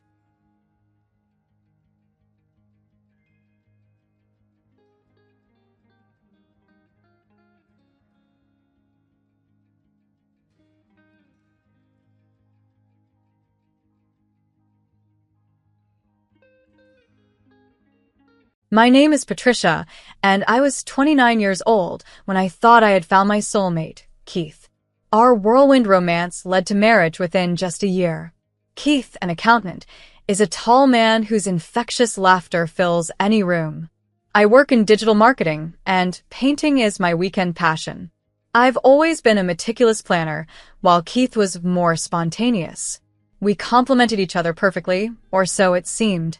The day after our wedding, our living room was cluttered with gifts and cards, a beautiful chaos left from our celebration. That's when Keith's parents, Judy and Logan, came over. Our quick marriage meant I hadn't spent much time with them, but they seemed pleasant enough at first. As we began opening the gifts, I noticed Judy and Logan were particularly interested in what we received. Is that a crystal vase? Judy asked, picking up a sparkling vase from my Aunt Kelly. She examined it closely, clearly captivated by it. Yes, it's beautiful, isn't it? I replied, trying to divert her attention away from claiming it. However, Judy soon set it aside, suggesting nonchalantly, "We can find a good place for this at our house." Keith was distracted by some intricate kitchen tools from his cousin and didn't seem to notice. I gave him a pleading look, hoping he would intervene. He chuckled and told his mother, "Mom, that's our wedding gift," treating the situation as a joke. "Oh, come on. It'll just gather dust here. We'll use it," Logan added, wrapping an arm around Judy, making light of the matter. "Trying to keep the peace," I insisted. "Actually, I was thinking it would look great in our foyer." Judy's expression shifted to a mix of surprise and slight annoyance. "Patricia, you need to learn to share. We're family now, and families help each other out," she lectured, as if imparting a lesson. Keith, sensing the tension, quickly tried to diffuse it. "Let's not worry about this now. We got plenty of gifts." I nodded, swallowing my frustration. As they continued to earmark items for themselves, I felt as though strangers were laying claim to parts of my new life, and Keith just let them. The first year of our marriage passed swiftly, and soon it was time to celebrate our anniversary. Wanting it to be a memorable event, I reserved a table at Chez Louis, a quaint restaurant we both adored. I thought it would be thoughtful to invite Keith's parents, showing them they were valued. As we arrived, Judy and Logan were already there, browsing the menus. "This place is fancy," Judy remarked, her eyes on the elegant decor. Keith squeezed my hand under the table, silently appreciating my effort. As the evening unfolded, I hoped that this dinner would bridge the gaps and strengthen our family bonds.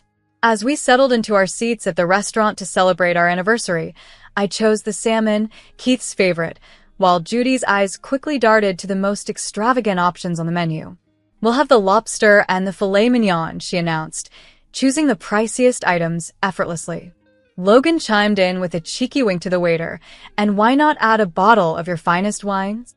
My smile tightened as I attempted to keep the atmosphere light. "Quite the celebration, huh?" I remarked. Keith simply shrugged. "It's a special night. Let's not worry about the cost." Throughout the dinner, Judy and Logan seemed to relish every bite as if it was a feast fit for royalty, seemingly oblivious to the hefty bill that would follow. As we enjoyed our meal, I couldn't shake the feeling that our anniversary was being overshadowed by their lavish choices.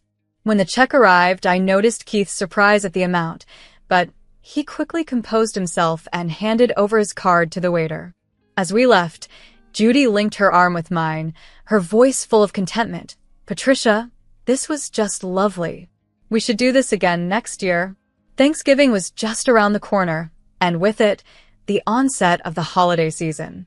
Keith and I had begun to decorate our home, blending autumn hues with early Christmas festivity, creating a warm, inviting space. One evening, as we hung lights around the living room windows, Keith received a message. He chuckled as he read it. "Oh, my parents are ahead of the game. They've already sent over their Christmas wish list." Curious, I asked, "Wish list?" "Yeah, they send one every year. It makes shopping easier," he explained, scrolling through his phone.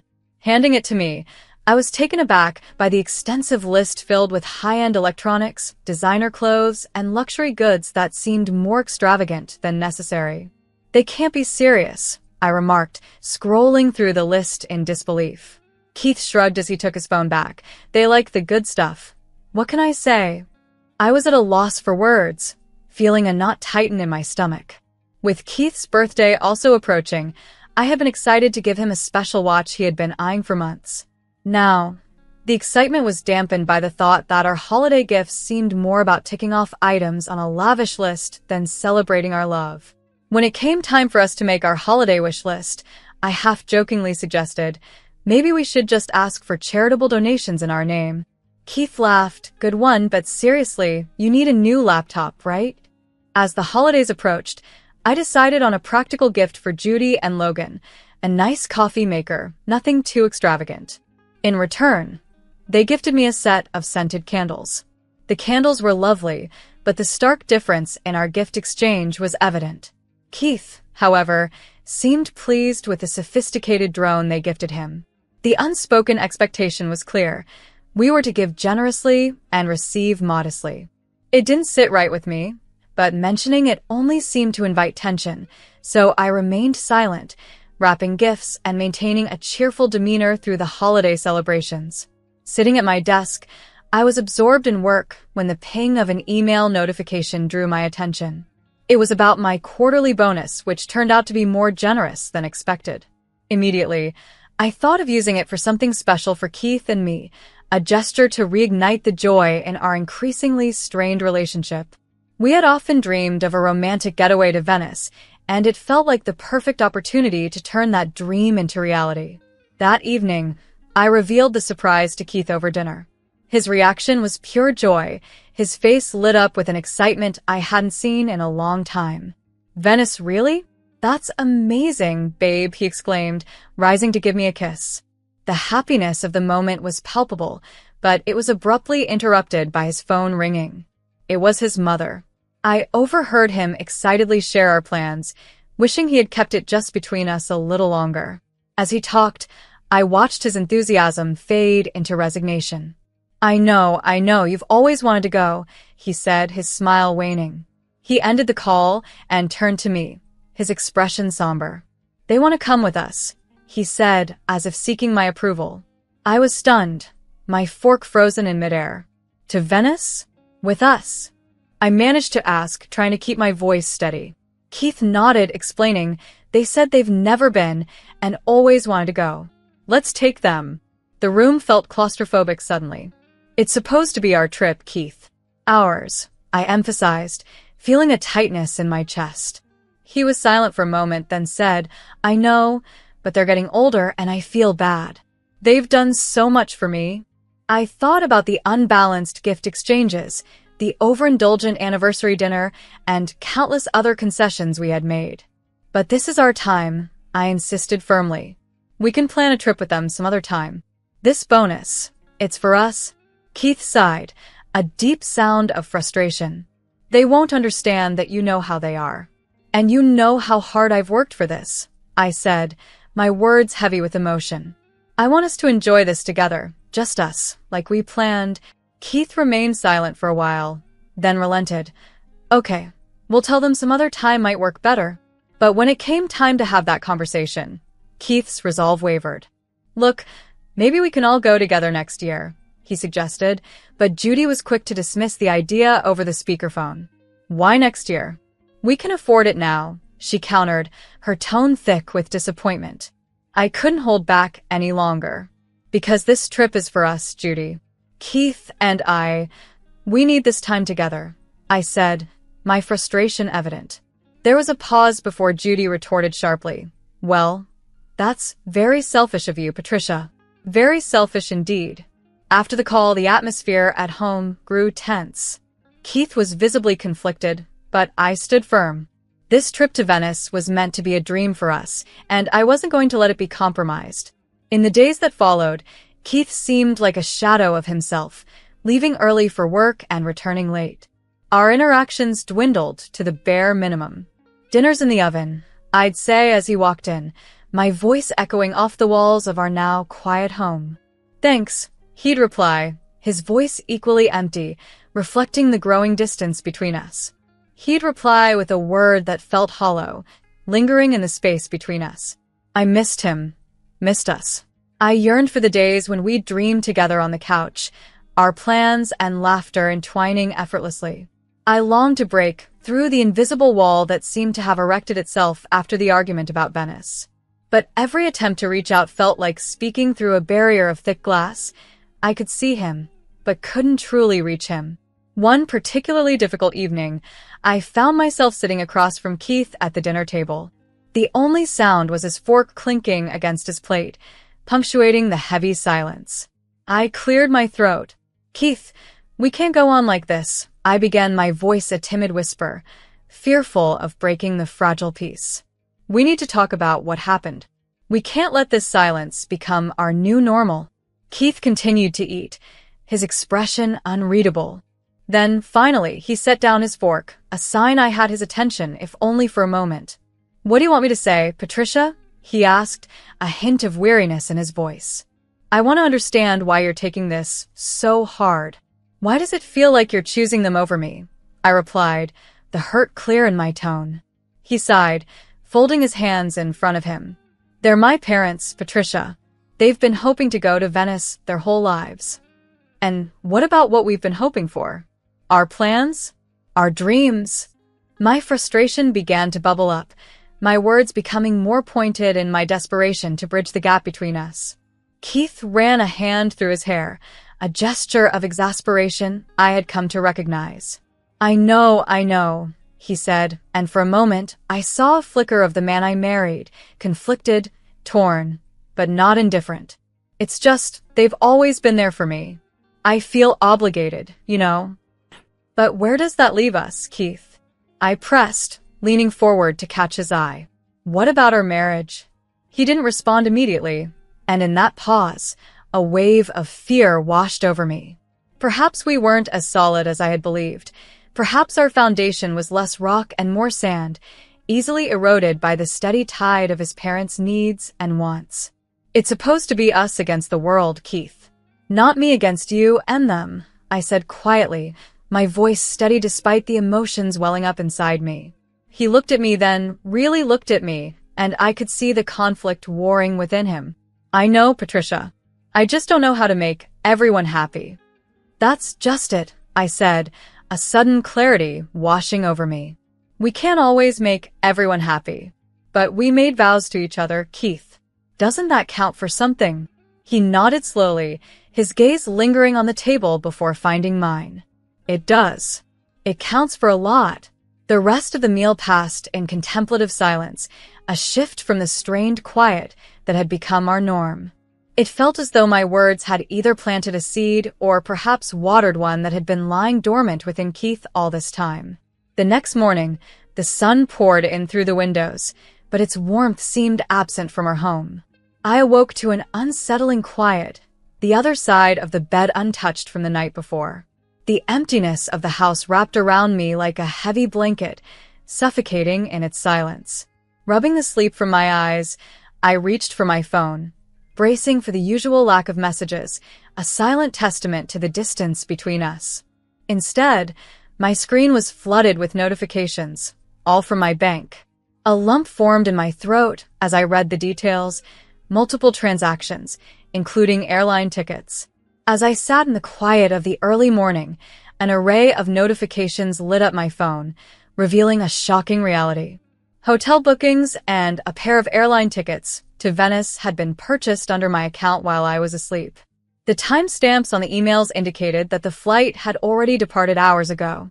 Keith and his parents had embarked on the Venetian getaway that was supposed to be ours, financed by the bonus I had earned. A wave of disbelief washed over me, quickly turning into anger and a profound sense of betrayal. The phone felt heavy in my hand as I processed the truth. Keith, whom I had trusted with everything, had access to my accounts and had used that trust against me. It was all there in stark black and white, the digital evidence of his deceit. My heart raced, and my mind reeled from the betrayal by the one person I had thought would always stand by me. With trembling hands, I dialed his number, though I knew he wouldn't answer, not with the time difference, and certainly not with the echoes of our last confrontation still hanging between us. As the voicemail beep sounded, almost taunting in its cheerfulness, I spoke. Keith, I saw the charges. You took your parents to Venice using my bonus. I don't even know what to say, but I hope it's worth it. I hope it's worth everything. The house felt colder and emptier after the call. The walls seemed to close in around me, heavy with the weight of unspoken words and now, likely, words that would never be spoken. I sat at the kitchen table, enveloped by silence, but inside, a storm of emotions raged. With a resolute heart, I began canceling the hotel rooms, the return flights, and every part of the trip tied to my finances. With each cancellation, I felt a part of my former life slipping away, the future I had envisioned dissolving before my eyes. Once everything was undone, I took definitive steps to sever financial ties. I contacted the bank and removed Keith's access to my accounts. Each click's a mix of fear and liberation. The man I had married, the family I had tried to integrate into, they were now strangers. Strangers who had exploited my generosity instead of cherishing it. With mechanical precision, I packed my bags, each item packed away a reminder of a dream that needed to be shelved. There was no possibility of returning to what was. No apology could mend the breach his actions had caused. Keith had made his choice clear, and in doing so, he had determined my path as well. The wedding ring, once a symbol of our commitment, now felt cold and heavy in my palm. I left it on the counter, its sparkle mocking the morning light. With one final glance at the life I was leaving behind, I shut the door on what was never truly a home. It was late afternoon by the time I drove away, my car filled with clothes and essentials, each item a stark reminder of how swiftly my life had turned. As I drove, my phone began to buzz with messages, one from Keith, several from his mother. I pulled over to read them, knowing they would only strengthen my resolve. Keith's message was simple. "Patricia, please, we need to talk about this. Can't we just discuss it?" His words rang hollow, almost insulting in their simplicity. I started to type a reply but stopped. No words could bridge the gulf between us now. His mother's messages were a mix of confusion and attempts to justify their actions, but they too fell on deaf ears. The decision was made, and the chapter was closed as I drove toward a new beginning. Amidst the shock and hurt, I turned my phone off, leaving Keith's mother's desperate messages unanswered. They were halfway around the world, enjoying the sights of Venice on a trip funded by deceit. They could sort out their accommodations. My first move was to secure my finances. I drove to the bank, where the manager, a compassionate middle-aged woman, greeted me warmly. "I need to ensure my husband can no longer access my accounts," I told her, my voice steadier than I felt. She nodded with understanding, assuring me, "Let's make sure you're fully protected." By the time I left the bank, I felt a renewed sense of control. My accounts were secure, and with a resolute mind, I drove to the only place I felt I could truly relax, my sister's house. She opened the door before I even knocked, pulling me into a comforting embrace. "Patricia, I've been so worried," she said, her concern palpable. As we sat at her kitchen table, she expressed disbelief at Keith's actions. "You deserve so much better," she asserted. I nodded, the reality of the situation sinking in. "I know. That's why I'm not going back. I've canceled everything and left the house. I'm done," I declared. Isabella squeezed my hand, a mix of anger and pride on her face. "Good for you. What's your plan now?" I glanced around the familiar surroundings, a sense of relief washing over me. "I'm starting with filing for divorce. I can't stay married to someone who has so little respect for me. Do you need a lawyer?" Isabella offered immediately, ready to support me in any way she could. "I'll find one," I affirmed, feeling my resolve harden. "I need someone who doesn't know Keith or his family. I need this to be a clean cut."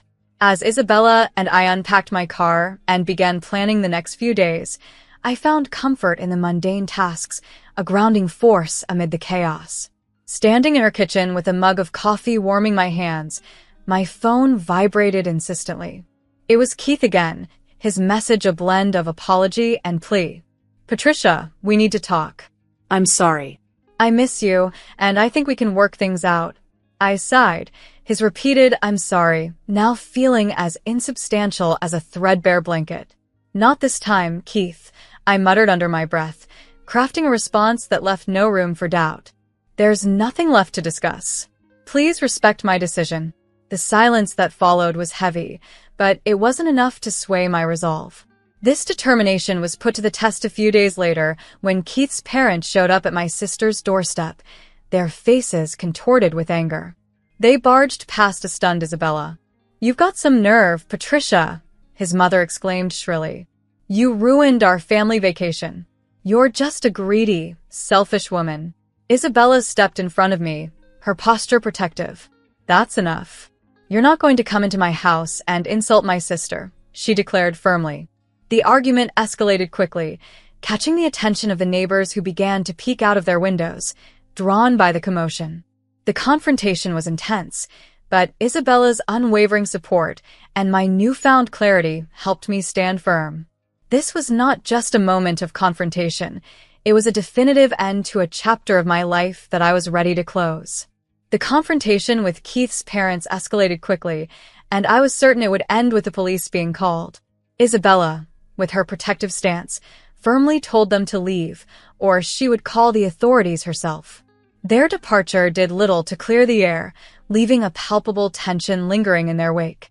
However, amidst the turmoil, a profound realization took hold. I was unequivocally done. The divorce process felt like navigating a sterile, procedural dance. I methodically signed the papers and nodded through legal explanations regarding settlements and asset divisions. Each signature seemed to sever another chain. Each document signed felt like loosening a tether that had held me bound. When it was all finally over, I stepped out of the courthouse feeling liberated. The air was fresh, and a gentle breeze played with the loose strands of my hair. Isabella was there to meet me, her embrace tight and supportive. "You did it, Patricia," she whispered, pride resonating in her voice. Indeed, I had. I stood strong against the selfishness that tried to dominate me, against the manipulation that sought to keep me chained. I walked away from the courthouse, turning my back on a past that no longer had any hold on me. Keith's messages continued to arrive for a while, apologies, pleas, and eventually, expressions of anger. But I left them unread, floating in the digital void, as I moved on with my life. The apartment I rented was modest, but filled with sunlight. I decorated it with plants, filled the shelves with books, and began making new memories. I enrolled in courses that reignited a passion for learning I had neglected for too long. One tranquil evening, as I sat on my small balcony with a cup of tea in hand, I finally deleted Keith's number from my phone. It was a symbolic gesture, but one that felt deeply cathartic. I was truly free, free to heal, free to grow, and most importantly, free to be unapologetically myself. With each new day, I felt more empowered, embracing my newfound freedom and the endless possibilities that lay ahead.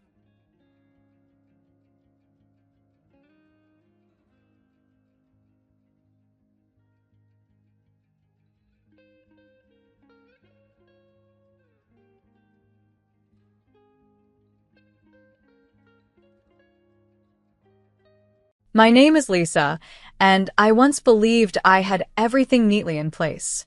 I held a prestigious position as the head of marketing, shared a loving relationship with my husband, Ethan, and enjoyed a stable, comfortable life. Financially independent, I took pride in handling our mortgage payments on my own, which added to my sense of achievement. The family was central to our existence. Ethan's younger brother, Brian, and their mother, Amy, were constants in our lives. Having lost their father years earlier, the brothers were devoted to their mother, which I admired deeply. It was heartwarming to see, and it made me appreciate Ethan even more for his dedication to his family. Amy initially seemed to approve of me. During family gatherings, she would engage me in conversations about my job, often remarking with a nod, "Marketing, huh? Sounds important." It was reassuring to feel accepted and valued by Ethan's family, and I was eager to integrate fully into their close-knit circle. Our early years of marriage were filled with joyful weekends, holiday meals, and spontaneous family game nights.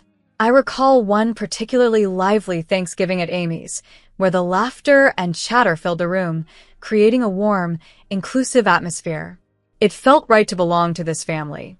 However, a shift occurred during a New Year's Eve celebration at Amy's.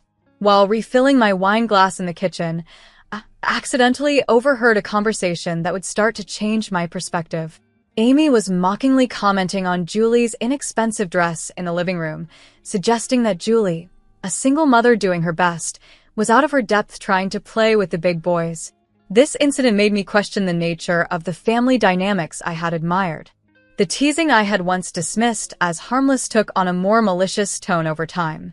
Amy frequently gathered with Ethan and Brian to whisper and laugh at the expense of others, making snide remarks about various family members and friends.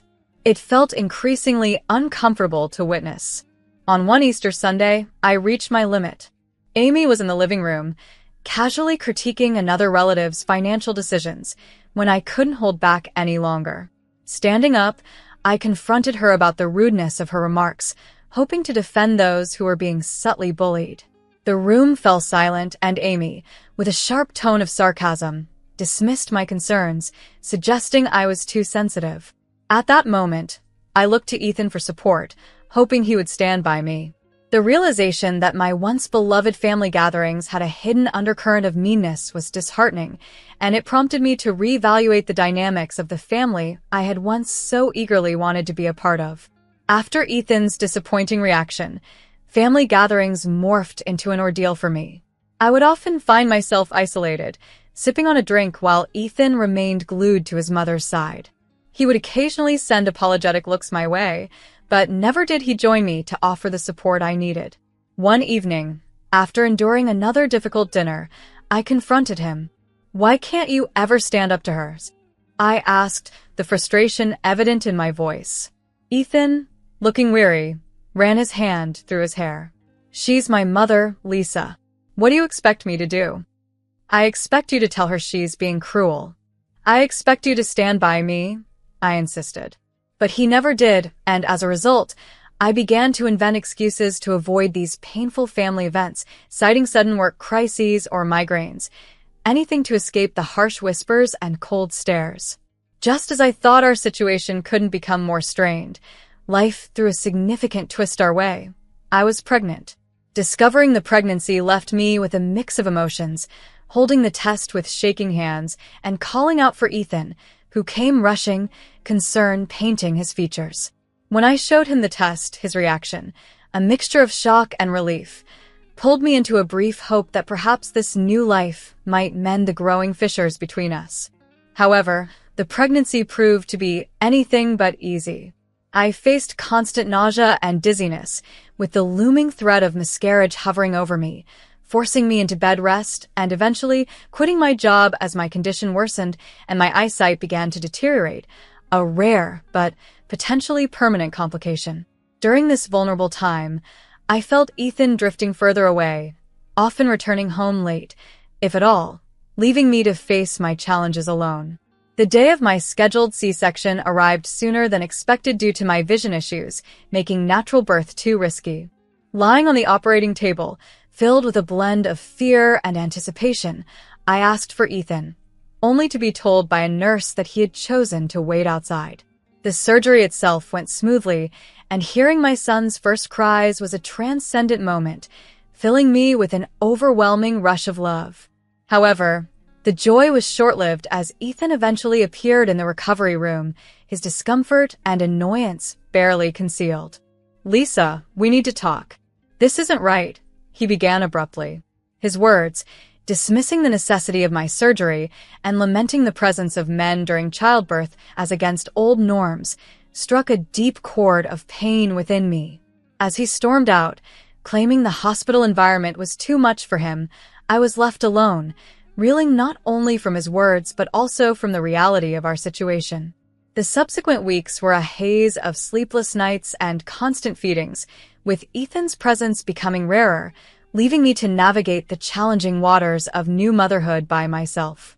Ever since our son was born, Ethan barely helped with his care and often complained. "Can't you shut him up?" he'd growl as our baby cried through the night. "I'm trying," I'd reply, my voice heavy with exhaustion. "He's teething, Ethan. It hurts him." But Ethan had no patience for it. "All you do is focus on the kid. What about me? What about our sex life?" I was astonished by his lack of understanding and compassion, especially as I was still recovering from major surgery and running on minimal sleep. As the weeks turned into months, Ethan's dissatisfaction only grew. One evening, while I was trying to soothe our fussy 7-month-old, he bluntly stated, "You need to go back to work." I was shocked. "What?" "But the baby," I began. "We'll hire a nanny," he interrupted. "We can't keep living like this, Lisa. We need the money." Despite wanting to argue that our son needed me and that I wasn't ready to return to work, the resolute look in his eyes silenced me. With a heavy heart, I began job hunting. Finding work with my compromised vision was challenging. I eventually secured a position at a smaller company, although the pay was less than before. When I informed Ethan, his response was predictably dismissive. "That's it," he scoffed. "We're paying a nanny for this?" Tears welled up in my eyes. "I'm doing my best, Ethan." "It's not easy with my eyesight," I pleaded. "Excuses," he muttered, walking away. This marked the beginning of my new reality.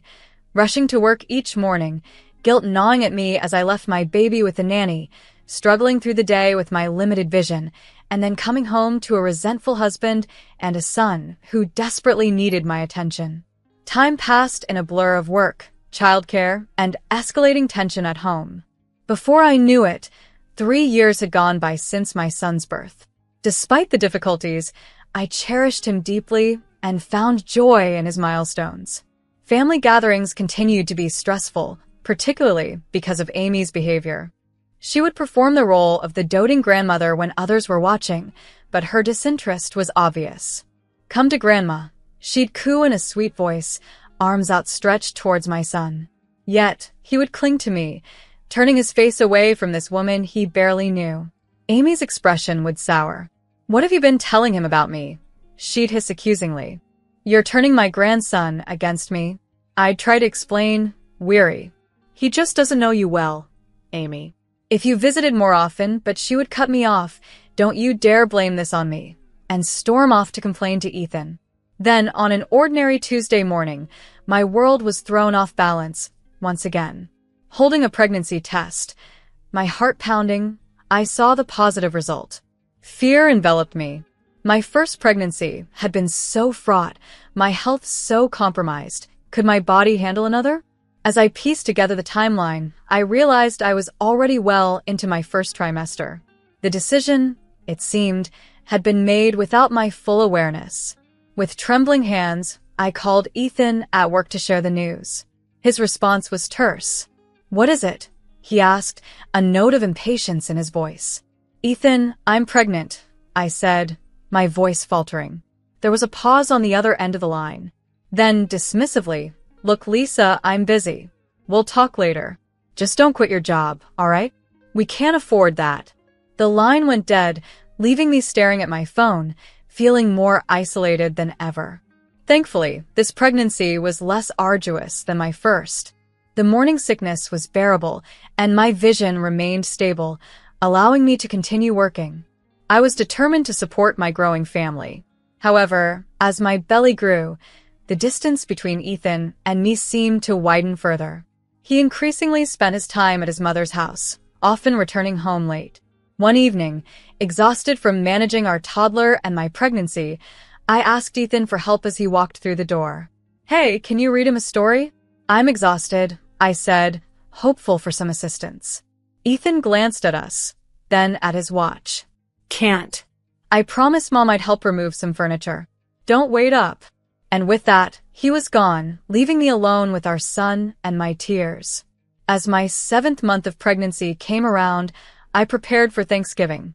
Guests began to arrive in the afternoon, including my parents who immediately pitched in. The house filled with the comforting buzz of chatter and laughter. Just before dinner, the doorbell rang again.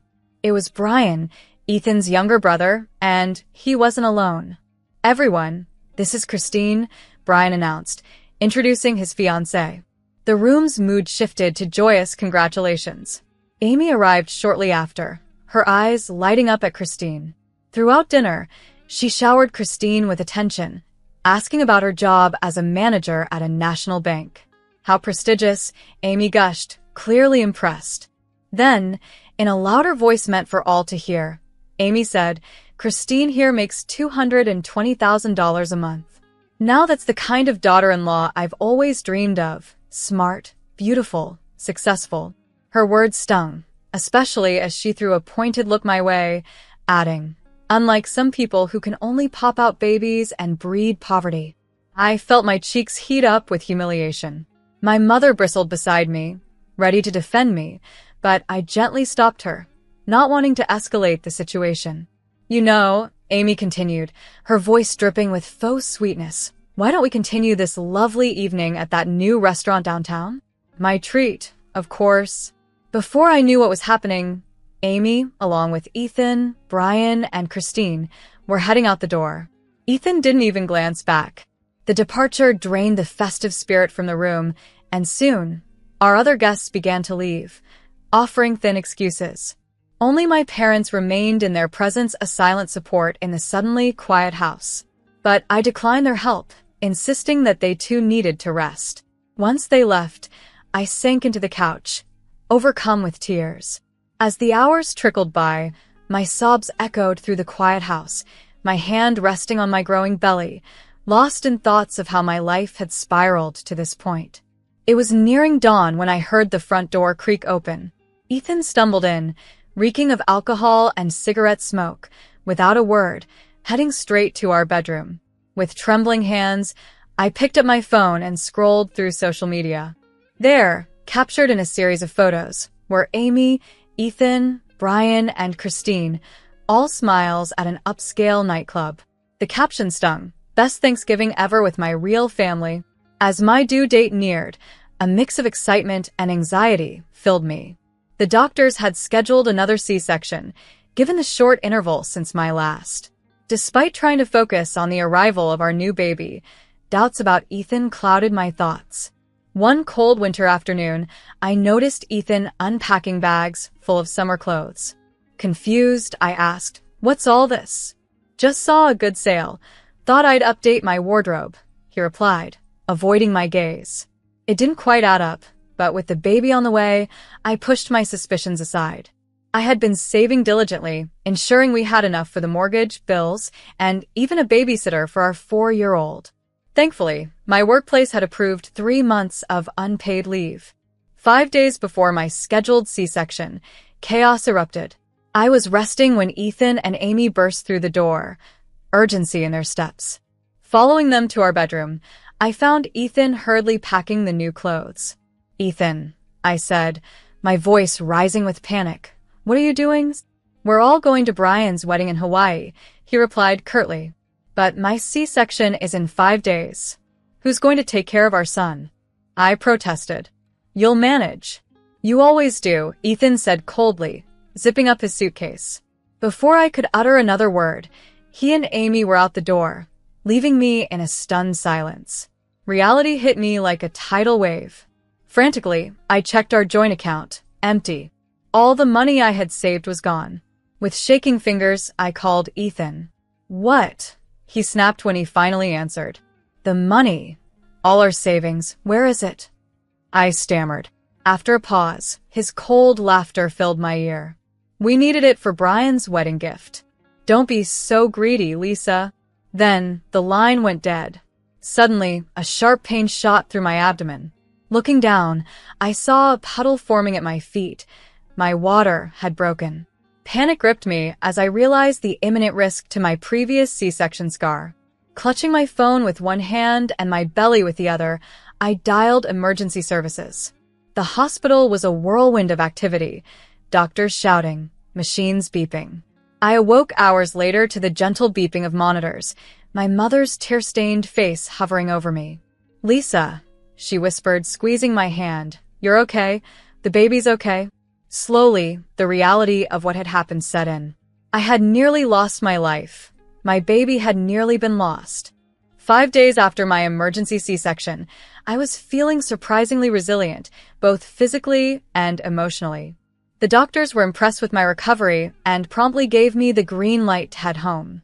During this time, Ethan hadn't bothered to call once, not to check if I was alive, nor to inquire about his new son. At that moment, I realized our marriage had irrevocably broken down. I reached out to my parents, asking if I could stay with them temporarily. They immediately welcomed me and my boys, offering not just a place to stay, but the emotional support I desperately needed. As they doted on their grandsons, I took the opportunity to rest and start researching divorce lawyers while gathering necessary financial documents. A week after leaving the hospital, Ethan finally called. I ignored his first 5 calls, answering only on the 3rd attempt. "Where the hell are you? Why aren't you at home?" he demanded, his voice a mix of anger and confusion. Calmly, I replied, "I'm at my parents' house with our sons." "I filed for divorce, Ethan." His reaction was a mixture of disbelief and mockery. Divorce? Are you kidding me?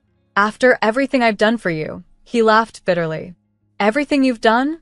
I countered, anger rising. Like abandoning me right before I gave birth, or stealing our savings? Oh, get over it. He scoffed dismissively. I'll pay you back. No problem. In fact, I don't even want to see you again. Do you know why? Because I'm going to be rich. He rambled on about a job offer from Brian's new wife, Christine, who had promised to make him wealthy beyond belief through a new financial venture. You never believed in me, Lisa, he spat. You always held me back. Well, guess what? I'm free now. And you? You're just a loser who can't see potential when it's right in front of her. The divorce proceedings were surprisingly swift. Ethan didn't contest much. He returned the money he had taken and agreed to pay alimony. Since I had been the one making the mortgage payments, evidenced by years of bank statements, the judge awarded me the house without hesitation. The day I moved back into what was now my house, Ethan was there, packing his last belongings. He sneered as I entered with our baby and our toddler by my side. Enjoy this dump while you can, he jeered, carrying a box. I'll be in a mansion soon, swimming in cash. You'll see what you missed out on. As he left, a profound sense of relief washed over me. The house felt larger, brighter, and free from the shadow of his presence. A year and a half later, life had settled into a new rhythm for me and my boys. I had returned to work and found a balance between my career and motherhood. It wasn't always easy, but we were content, healthy, and thriving. Then one ordinary Tuesday, my phone buzzed with a news alert that made my jaw drop. Local banker exposed as fraud, leaves family in ruins. The article detailed a shocking scandal involving Christine, who had been running an elaborate con. She had persuaded Ethan, Brian, and Amy to invest in a non-existent financial company by taking out massive loans, leaving them facing financial ruin. They had even mortgaged Amy's house, investing every cent into this fictitious venture. Christine, it turned out, was not a banker at all. The office she had shown them was merely a short-term rental, a set piece in her grand deception. She vanished with millions, leaving behind nothing but forged documents and shattered dreams. To add insult to injury, I discovered they had also taken out an additional loan to fund Brian and Christine's extravagant wedding in Hawaii, the very event Ethan had abandoned us to attend. As I read through the shocking details, a mix of emotions swept over me: surprise, disbelief, and, I must admit, a hint of vindication. The fallout was devastating. Unable to repay their enormous debts, they lost everything. Amy's house, their cars, and even their personal belongings were seized by creditors. They were left with nothing but overwhelming debt. I learned through the grapevine that Amy had resorted to working as a cashier, barely making enough to afford a small apartment and groceries. Ethan and Brian found themselves in dire straits, their dreams of affluence and success utterly destroyed. I felt a profound sense of relief that I had divorced Ethan when I did, sparing my children and myself from the financial ruin that engulfed my ex-husband's family. Just when I thought I had moved past these tumultuous events, my phone rang. It was Amy's number. Against my better judgment, I answered. Lisa, Amy's voice came through, timid and unlike her usual commanding tone. We need your help, she pleaded, asking if they could stay with us. The children need their father and grandmother, she insisted. You can't turn your back on family in times like this. I took a deep breath, memories of past hurts flooding back. The Thanksgiving humiliations, being left alone while pregnant and on the brink of giving birth, and all the times they had belittled and dismissed me. Family? I replied, my voice firm. You weren't concerned about family when you left me alone, pregnant and in danger. You weren't concerned about family when you helped steal my savings. You weren't concerned about family when you insulted me. Amy attempted to interrupt, but I pressed on. I'm sorry for what you're going through, Amy, but I am not responsible for the choices you, Ethan, and Brian made. My priority is my children, and I cannot expose them to the instability you've brought upon yourselves. Please, do not contact us again. I ended the call and immediately blocked her number. As I set down the phone, A weight seemed to lift off my shoulders. It was finally, truly over.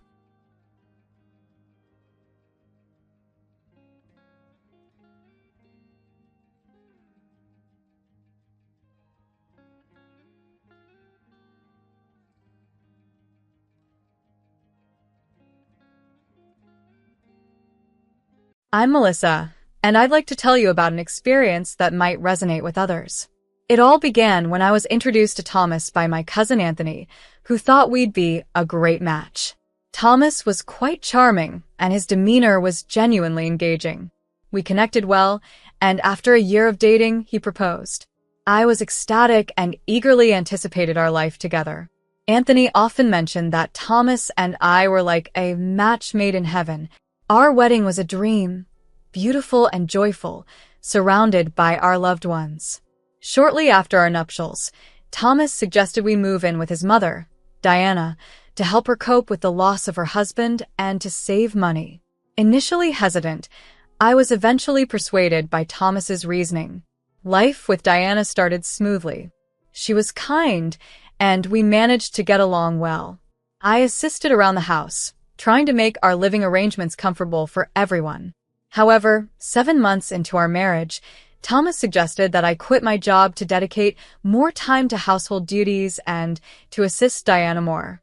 I loved my job as an accountant, and his suggestion made me uneasy.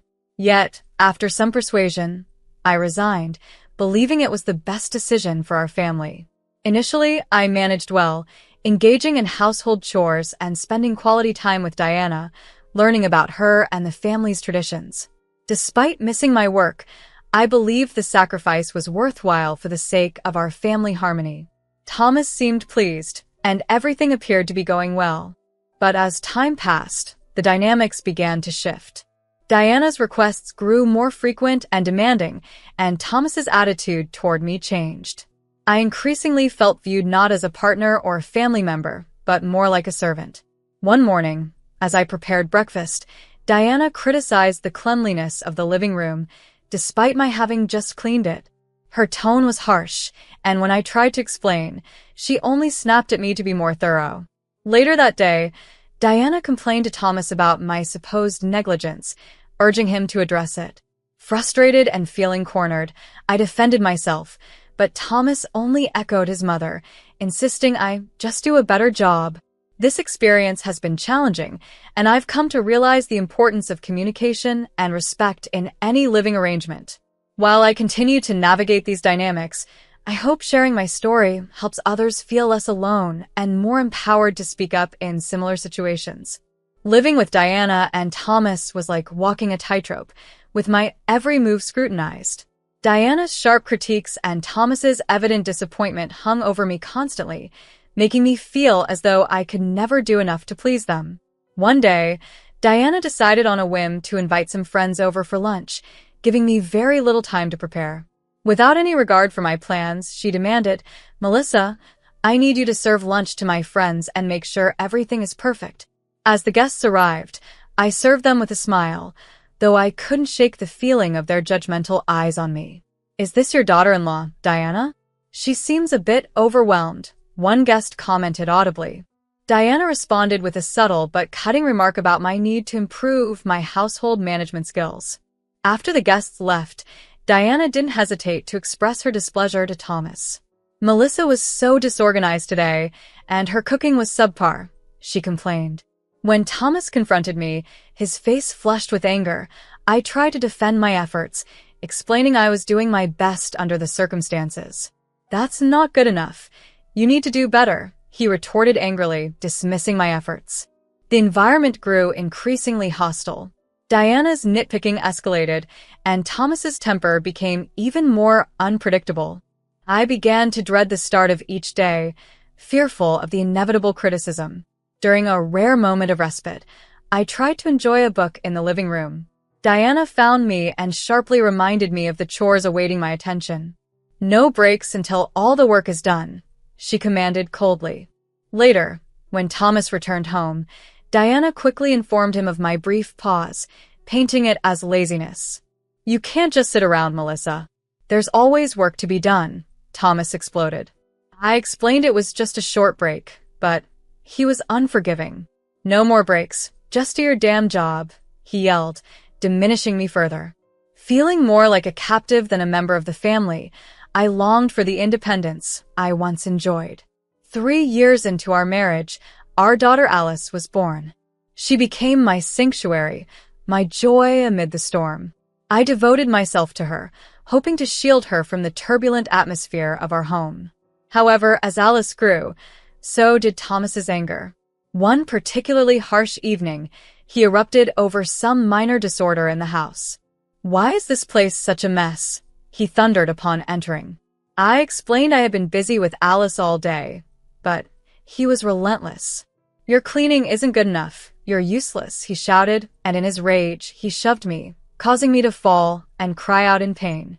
Alice's cry of "Mommy," as she ran to my side, broke the tense air. Thomas commanded her to go to her room with a fierce tone, but she stood frozen, witnessing the scene in fright. At that moment, the reality of our situation became painfully clear, and I knew something had to change, for Alice's sake and mine. I started to stutter that night, asking in her shaky voice, "Mommy, are you all okay?" My heart shattered. "It's okay, baby. Mommy's okay," I reassured her, though the fear in her eyes was unmistakable. Her stutter lingered beyond that night, prompting me to seek help from a psychologist. Despite 3 years of sessions, her progress was minimal. It pained me deeply to see her struggle, a direct result of witnessing the chaos at home. Alice's silent observations of our home life worried me immensely. She was learning from Thomas's treatment of me, and the thought of her accepting this as normal, as what family life should be, terrified me. But I felt cornered. Thomas had made it clear repeatedly, everything, the house, the money, belonged to him. He had threatened that if I ever left or sought a divorce, he would take Alice from me. The fear of losing her, my beacon through the darkest days, forced me to endure the constant shouting, the pushing, and the pervasive fear. Staying silent seemed the only option to protect her. Then, one day, a call from my cousin Anthony broke the steady hum of tension. "Melissa, I have some bad news. Your mom passed away," he informed me softly. I hadn't seen my mother in years, as Thomas had forbidden any contact with her. Yet I knew I needed to attend her funeral, to say my final goodbyes. Approaching Thomas, I tried to maintain my composure. "Thomas, my mom passed away. I need to go to the funeral," I said, my voice trembling. Unmoved, he barely looked up from his newspaper. "No, you're not going anywhere. We don't have money for that," he dismissed coldly. Tears rolled down my cheeks as he cruelly denied my plea. "Thomas, please, she was my mom. I have to go," I implored, my voice breaking. But he was resolute. "No, and that's final.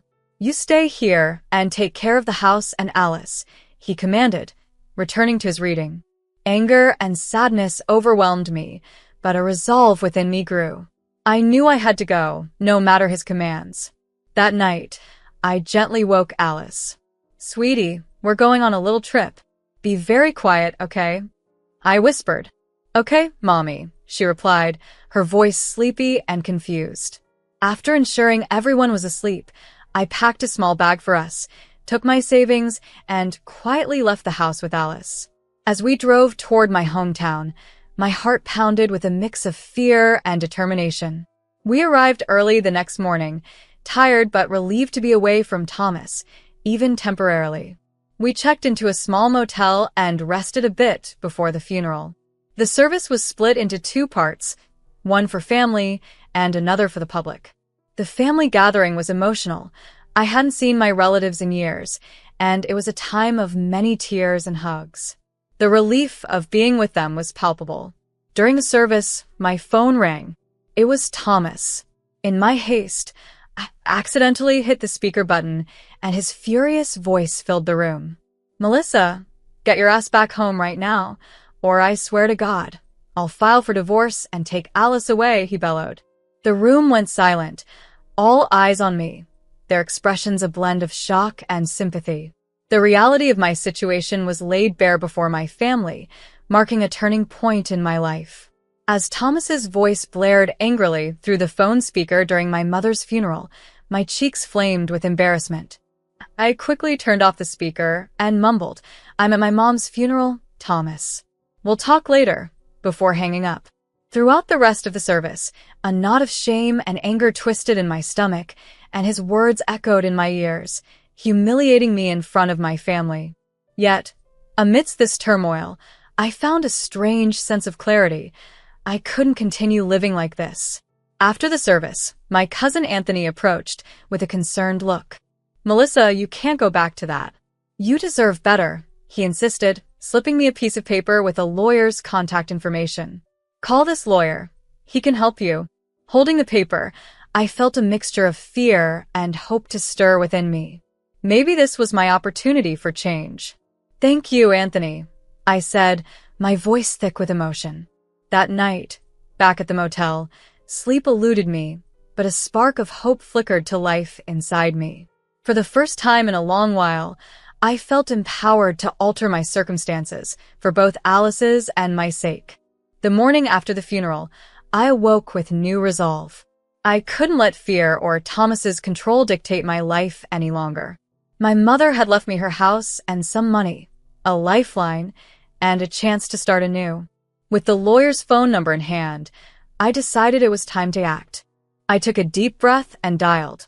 "Hello, Mr. Jerry, this is Melissa. I'd like to schedule a consultation," I said, trying to keep my voice steady. "Of course, Mrs. Melissa.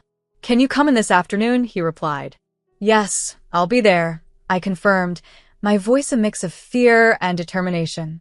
After dropping Alice off at Anthony's, I headed to the lawyer's office.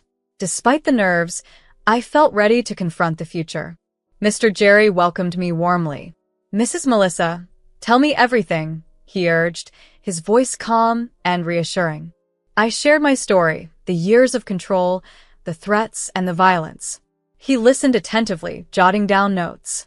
"We need solid evidence of the abuse, both physical and emotional," he advised.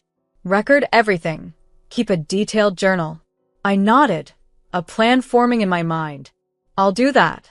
I'll record every incident and write down everything," I promised. After the meeting, I purchased a new smartphone, a small act of rebellion, and a step toward reclaiming my independence. I set it up with a secure passcode and tested the recording function. I needed to be prepared for anything. Feeling more equipped, I returned to Anthony's house to pick up Alice.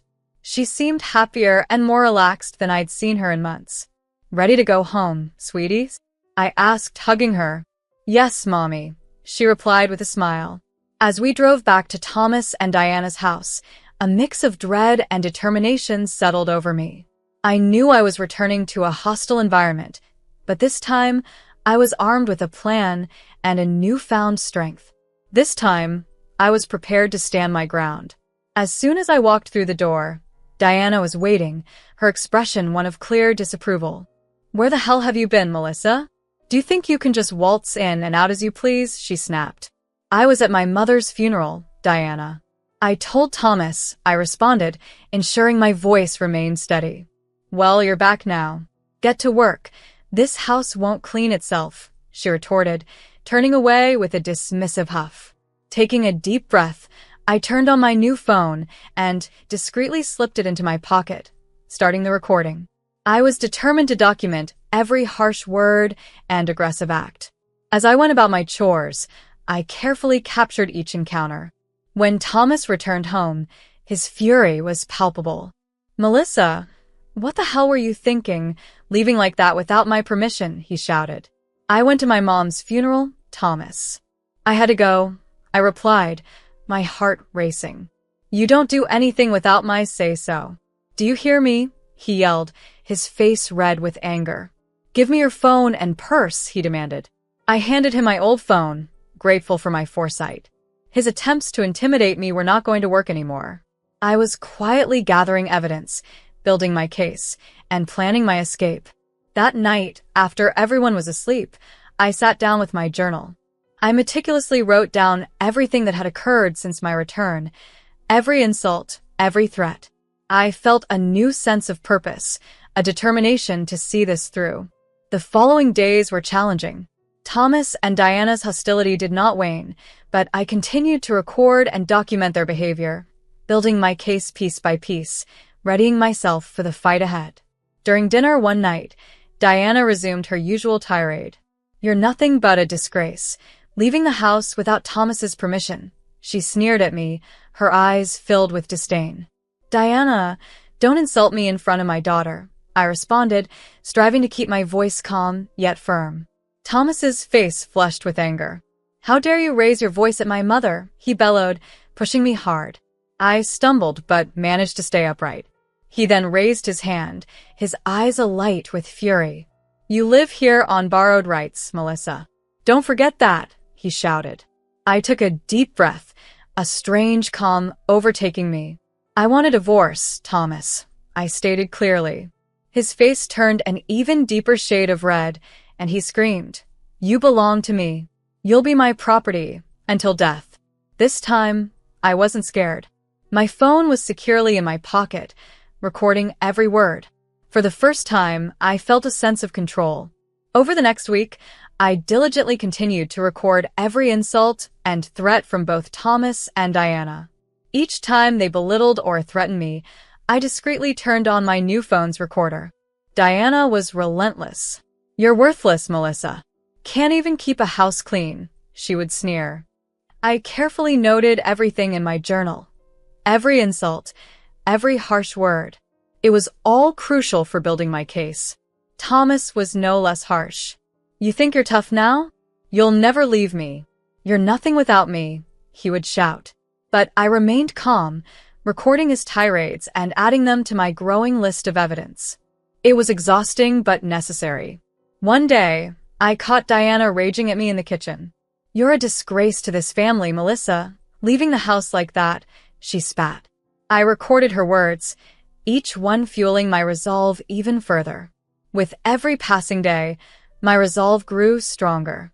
I was on a mission to gather all the evidence necessary to secure a safer future for Alice and myself. The week following my mother's funeral had been one of the toughest yet, filled with tension and hostility at home, but it had also instilled in me a newfound sense of purpose. Unable to bear the oppressive atmosphere any longer, I reached out to Mr. Jerry, my lawyer. "Mr. Jerry, it's Melissa. I've collected all the evidence. It's becoming unbearable here," I said, doing my best to keep my voice steady. "Melissa, your cousin has taken the initiative to hire a private investigator to look into your husband. The investigator has uncovered some significant information. Can you meet with him today?" Mr. Jerry replied.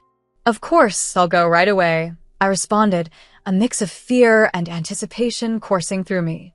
Driving to meet the private investigator, I felt nervous yet determined. When I arrived, he greeted me with a grave expression. "Melissa, I've been investigating your husband's activities. He's involved in fraudulent schemes and has ties to criminal activities. The police have been monitoring him, but they lacked sufficient evidence until now," he explained, handing me a folder. "This folder has everything. Consider it your freedom folder," he stated. Grasping the folder with trembling hands, I felt the immense weight of its contents. "Thank you. This means everything to me," I managed to say, my voice quivering. I drove home, my mind swirling with the implications of the folder's contents for Alice and me. As I pulled into the parking lot, Thomas was waiting, his expression contorted with anger. "Where the hell have you been, Melissa? Get in the house now," he shouted, his eyes brimming with menace. A surge of fear washed over me, but I knew I had to remain composed. Instead of exiting the car, I quickly called Anthony. "I'm at home, and Thomas is furious. I have the evidence. Can you call the police?" I said, my voice trembling. "Stay in the car, Melissa. I'll call them right now," Anthony replied. Thomas, seeing that I wasn't complying, yanked the car door open and dragged me out. "You don't listen. You think you can defy me?" he screamed, pulling me towards the house. At that moment, the police arrived, their lights flashing. I collapsed on the asphalt, overwhelmed by the tension, and burst into tears. The officers quickly intervened, separating Thomas from me and arresting him. They took the folder with the evidence, and I watched as they led him away, a mix of relief and disbelief washing over me. After the police took Thomas away, Diana stormed into the house, furious. "You ungrateful woman! We took you in, and this is how you repay us," she spat, her voice laced with venom. I remained silent, knowing that any response would be pointless. Quickly, I packed our belongings, with Alice clinging to my side, sensing the tension but remaining quiet. With our bags in hand, we walked out of that house, a profound sense of relief enveloping us. I rented a small apartment nearby. It was modest, but felt like a palace compared to the nightmare we had left behind. As the trial approached, Mr. Jerry was instrumental in preparing our case. He assured me that we had a strong case with the accumulated evidence, the recordings, the journal entries, and the documents provided by the private investigator. On the day of the trial, I entered the courtroom, a mixture of fear and hope stirring within me, but I held my head high, determined to fight for my and Alice's future. Mr. Jerry presented all the evidence systematically. It was overwhelming to relive everything, but I knew it was necessary to finally break free. When the judge finally spoke, I held my breath, waiting for the verdict that would determine our future. Based on the evidence presented, I grant the divorce and full custody of the child to Mrs. Melissa, the judge declared. He continued, the defendant is also ordered to provide financial compensation for moral and physical damages and to pay alimony for life. Because Thomas and Diana were unable to pay the compensation, they were forced to sell their house. Thomas was also sentenced to 6 years in prison for his fraudulent activities and the abuse he had inflicted. Back at home, I gently explained the outcome to Alice in terms she could understand. "Are we safe now, Mommy?" she asked, her eyes wide with hope. "Yes, Alice. We're safe and we're free to live our lives the way we want," I replied, my voice choked with emotion as tears of joy streamed down my face. After the trial, we moved back to my hometown, into my late mother's house. It felt like returning home after a long, dark journey. The house, filled with memories, brought a sense of peace I hadn't felt in years. My cousin Anthony helped me secure a job at a local charity that supports women in difficult situations. It felt rewarding to use my experience to help others who had faced similar struggles. Alice quickly adapted to our new life. Freed from Thomas and Diana's toxic influence, she blossomed. Her stuttering disappeared, and she seemed happier and more confident. 6 years later, an unexpected call disrupted our peace. It was Thomas. "Melissa, it's Thomas. I want to see my daughter," he demanded, his voice harsh and commanding. A surge of anger washed over me, but I remained firm. "No, Thomas, you lost that right. Don't bother us again," I said and hung up the phone. Looking out the window at Alice, who was playing joyfully in the yard, I felt a profound sense of peace. We had come so far, and I was determined to protect our new life. As I raised Alice, I focused on teaching her to be strong and independent and to always stand up for herself. I wanted her to grow up knowing her worth and never to be controlled or belittled by anyone. This new chapter was about empowerment and ensuring Alice knew she was valued, loved, and free.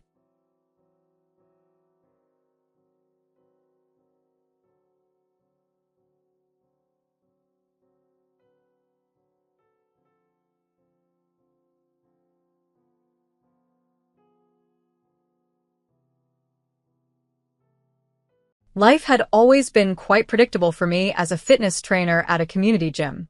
My daily routine involved assisting clients with their fitness goals, which kept me occupied and content, away from any personal dramas. However, everything shifted when Liam entered the gym. "Hi, I'm looking to change my workout routine. Do you have any challenging exercises to start with?" he inquired with a casual tone, yet his intense gaze suggested he was not just any gym goer. Unlike beginners who often hesitated around gym equipment, Liam appeared experienced and seemed to be seeking something beyond a regular workout. I guided him to the weights area and said, "Let's see what you can handle." That initial training session evolved into a regular schedule, and our brief conversations gradually became deeper, more intimate exchanges. Liam owned a quaint family restaurant renowned for its authentic Italian cuisine. "It's all in the sauce," he would boast, "and no one does it like my mom." He spoke of his mother with a blend of respect and mild exasperation, revealing deep family connections. One day, after an especially vigorous workout, Liam surprised me by asking, "Susan, how about dinner at my place? You can meet my mom and taste that famous sauce." Taken aback yet intrigued, I accepted his invitation. The dinner was delightful, the food was exceptional, and the atmosphere was unexpectedly cozy. His mother, Doris, was incredibly welcoming, her laughter hearty, although her eyes seemed to study me closely. Liam's sister, Ashley, also joined us, her demeanor slightly abrasive, her comments sharp. "So, Susan, Liam tells us you're quite the fitness expert," she remarked with a sly grin, sizing up my physique. "Ever deal with hopeless cases? Or do you only improve the already fit?" I responded with a smile. "I believe everyone has potential. It's about finding the right motivation." Liam was a constant fixture in those early days. He always arrived at the gym at the same time, often lingering to chat a bit longer. "You know, I never really believed in fate or anything," he confessed one evening as we were closing the gym. "But meeting you, maybe I was wrong." His words were genuine, a blend of earnest awkwardness and charm. Despite my inner caution urging me to proceed slowly, I was falling for him, quickly and deeply, like a novice lifting too much weight without a spotter. On a cool evening, as we walked to our cars, Liam stopped, turned to me with a serious look, and said, "Susan, I'm not great at fancy speeches, and I don't have any slick lines, but I like you a lot. What do you say we make this official?" His approach was direct, with no pretenses, just straightforward honesty. I couldn't help but smile, my heart pounding with excitement. Yes, let's see where this journey takes us. And just like that, I was no longer just a fitness trainer. I was Liam's girlfriend and soon his wife. Moving into Liam's mother's house shortly after our wedding wasn't the fairy tale ending I had envisioned. But for Liam, it was important. From the moment I moved in with Liam's family, life became increasingly challenging. Living with his mother Doris and sister Ashley was difficult, as they openly expressed their disapproval of me joining the family, and the tension escalated daily. The house was always lively, yet I somehow found myself burdened with an overwhelming amount of chores, especially after exhausting days at the gym. I'd return home to a never-ending list of tasks, with the old washing machine becoming my nemesis due to its frequent breakdowns. It seemed to have a personal vendetta against me, yet no one else seemed to notice or care, particularly not Doris or Ashley. I remember one evening while wrestling with the malfunctioning machine post-dinner, I overheard them mocking me in the kitchen. "She doesn't even know what she's doing." Ashley's laughter was clear and unreserved. "Watch. She'll flood the basement next." Their laughter stung more than I cared to admit. Despite the hurt, I focused on fixing the machine, refusing to let their words affect me. The difficulties extended beyond chores. Cooking was a particular sore point. Italian cuisine held a sacred place in their home, and my attempts to master it were met with disdain. Following Doris's recipes precisely never seemed to pan out. One night, as I grappled with what should have been a straightforward pasta dish, Ashley watched from the doorway, her smirk evident. "Is that supposed to look like that?" she quipped. "It's nothing like Mom's." I stirred the stubborn sauce, frustration simmering. "Well, I'm trying my best here." Ashley's response was cutting. "Maybe your best isn't good enough." Did you ever think of that? I felt isolated, with Liam often withdrawing further each time his mother or sister criticized me. He never defended me. His silence felt as harsh as their mocking laughter. At times, he would murmur, "Hey, Susan, just leave it. It's not worth it," trying to avoid confrontation. Mealtimes felt like navigating a lion's den. I would set the dishes on the table, hoping for a peaceful meal, but the atmosphere was anything but. "You know, in Italy, they'd probably ban you from the kitchen for this," Doris would joke as she tasted my food, the others joining in with chuckles. "Yeah, maybe stick to gym stuff," Ashley would add, her comment like a backhanded peace offering I apparently didn't deserve. I would nod, smile, and swallow the hurt, my frustration simmering like the sauce that never seemed right. The challenges of living with Liam's family were exacerbated when I became pregnant. The chores, already predominantly my responsibility, became even more demanding. Instead of offering help or understanding, Doris and Ashley's hostility seemed to intensify. One afternoon, as I vacuumed the living room slowly due to my growing belly, Doris watched me for a moment before sighing dramatically, a sound heavy with disapproval. "Susan, you missed a spot over there. And look at how slow you're moving. This house is going to fall apart at this rate," she pointed out, indicating a corner I hadn't reached yet. Straightening up, feeling the strain in my back, I replied, "I'm doing the best I can, Doris. It's a bit harder with the baby." She just stared and shook her head, unimpressed by my efforts. This ongoing struggle within the household was a daily battle I was unprepared for, testing my resilience and patience at every turn. Despite the physical and emotional demands of pregnancy, my need for understanding was often dismissed. "You need to toughen up," was a common refrain around the house, which left me biting my tongue to keep from retaliating. Ashley's lack of empathy was just as challenging. One day, while I was folding laundry, she barged into the room and criticized my work. "You do know these aren't folded right, don't you? They should be able to stand up on their own like how Mom taught us." She then proceeded to undo the neat stack I had made, refolding a shirt with precise, sharp movements. My frustration mounted. "Ashley, I appreciate the lesson, but I've folded clothes before." "I'm not an idiot," I said, trying to keep my composure. Her response was a cold, dismissive smile. "Could have fooled me. But hey, if you're okay with being mediocre, who am I to argue?" Her words stung like a physical slap, leaving me feeling helpless and undervalued. This pattern extended to the kitchen, where every meal I prepared was subject to criticism or outright ridicule, especially if I dared attempt Italian cuisine. One evening, determined to make a simple pasta dish, I was stirring the pot when Ashley entered. "What's that supposed to be?" she asked skeptically. "It's spaghetti carbonara." "I thought it might be nice for dinner," I replied, hopeful for a softer reaction. She sampled it with an exaggerated grimace. "Nice? This is what you call nice?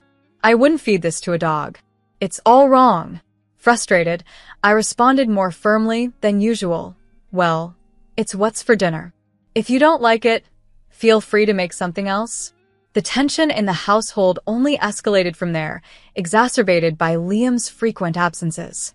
He was always busy at the restaurant, and on the rare occasions he was home, he avoided confrontations. When I expressed how his sister and mother's behavior affected me, he would simply sigh and say, "I know it's tough, Susan, but try to hang in there. They'll warm up to you eventually. Just give it time." Hope that the birth of my son might improve relations proved futile. The extra weight I had gained during pregnancy became their new fodder for mockery. "Look at how much she's eating," Doris would laugh as I tried to nourish myself for breastfeeding. "Are you feeding a child or a small army?" One particularly painful day, while nursing my son in the living room, I heard Ashley mimic a cow's moo from the kitchen. The sound cut deep, bringing tears to my eyes.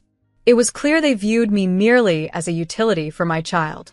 Reaching my breaking point, I realized I needed to carve out something just for myself, a space where I wasn't just the criticized daughter-in-law or the underappreciated wife. That's when I decided to start my own YouTube channel and Instagram page. One morning, while Liam was at the restaurant and Ashley was out, I set up my old camera in the corner of our cramped guest room, now my makeshift gym. "I'm doing this for me, not for them," I muttered to myself, adjusting the camera angle. This was my stand to reclaim some independence and respect, 2 videos at a time. I began creating straightforward workout videos targeted at people like me, busy moms who often couldn't make it to the gym. At first, it felt strange to talk to a camera, pretending I was reaching an audience that might be interested in what I had to say. Despite the initial awkwardness, these recordings quickly became my sanctuary. My early attempts were rough, with hesitant introductions like, "Hey everyone, it's Susan here with a quick 15-minute workout perfect for busy moms. Let's get started."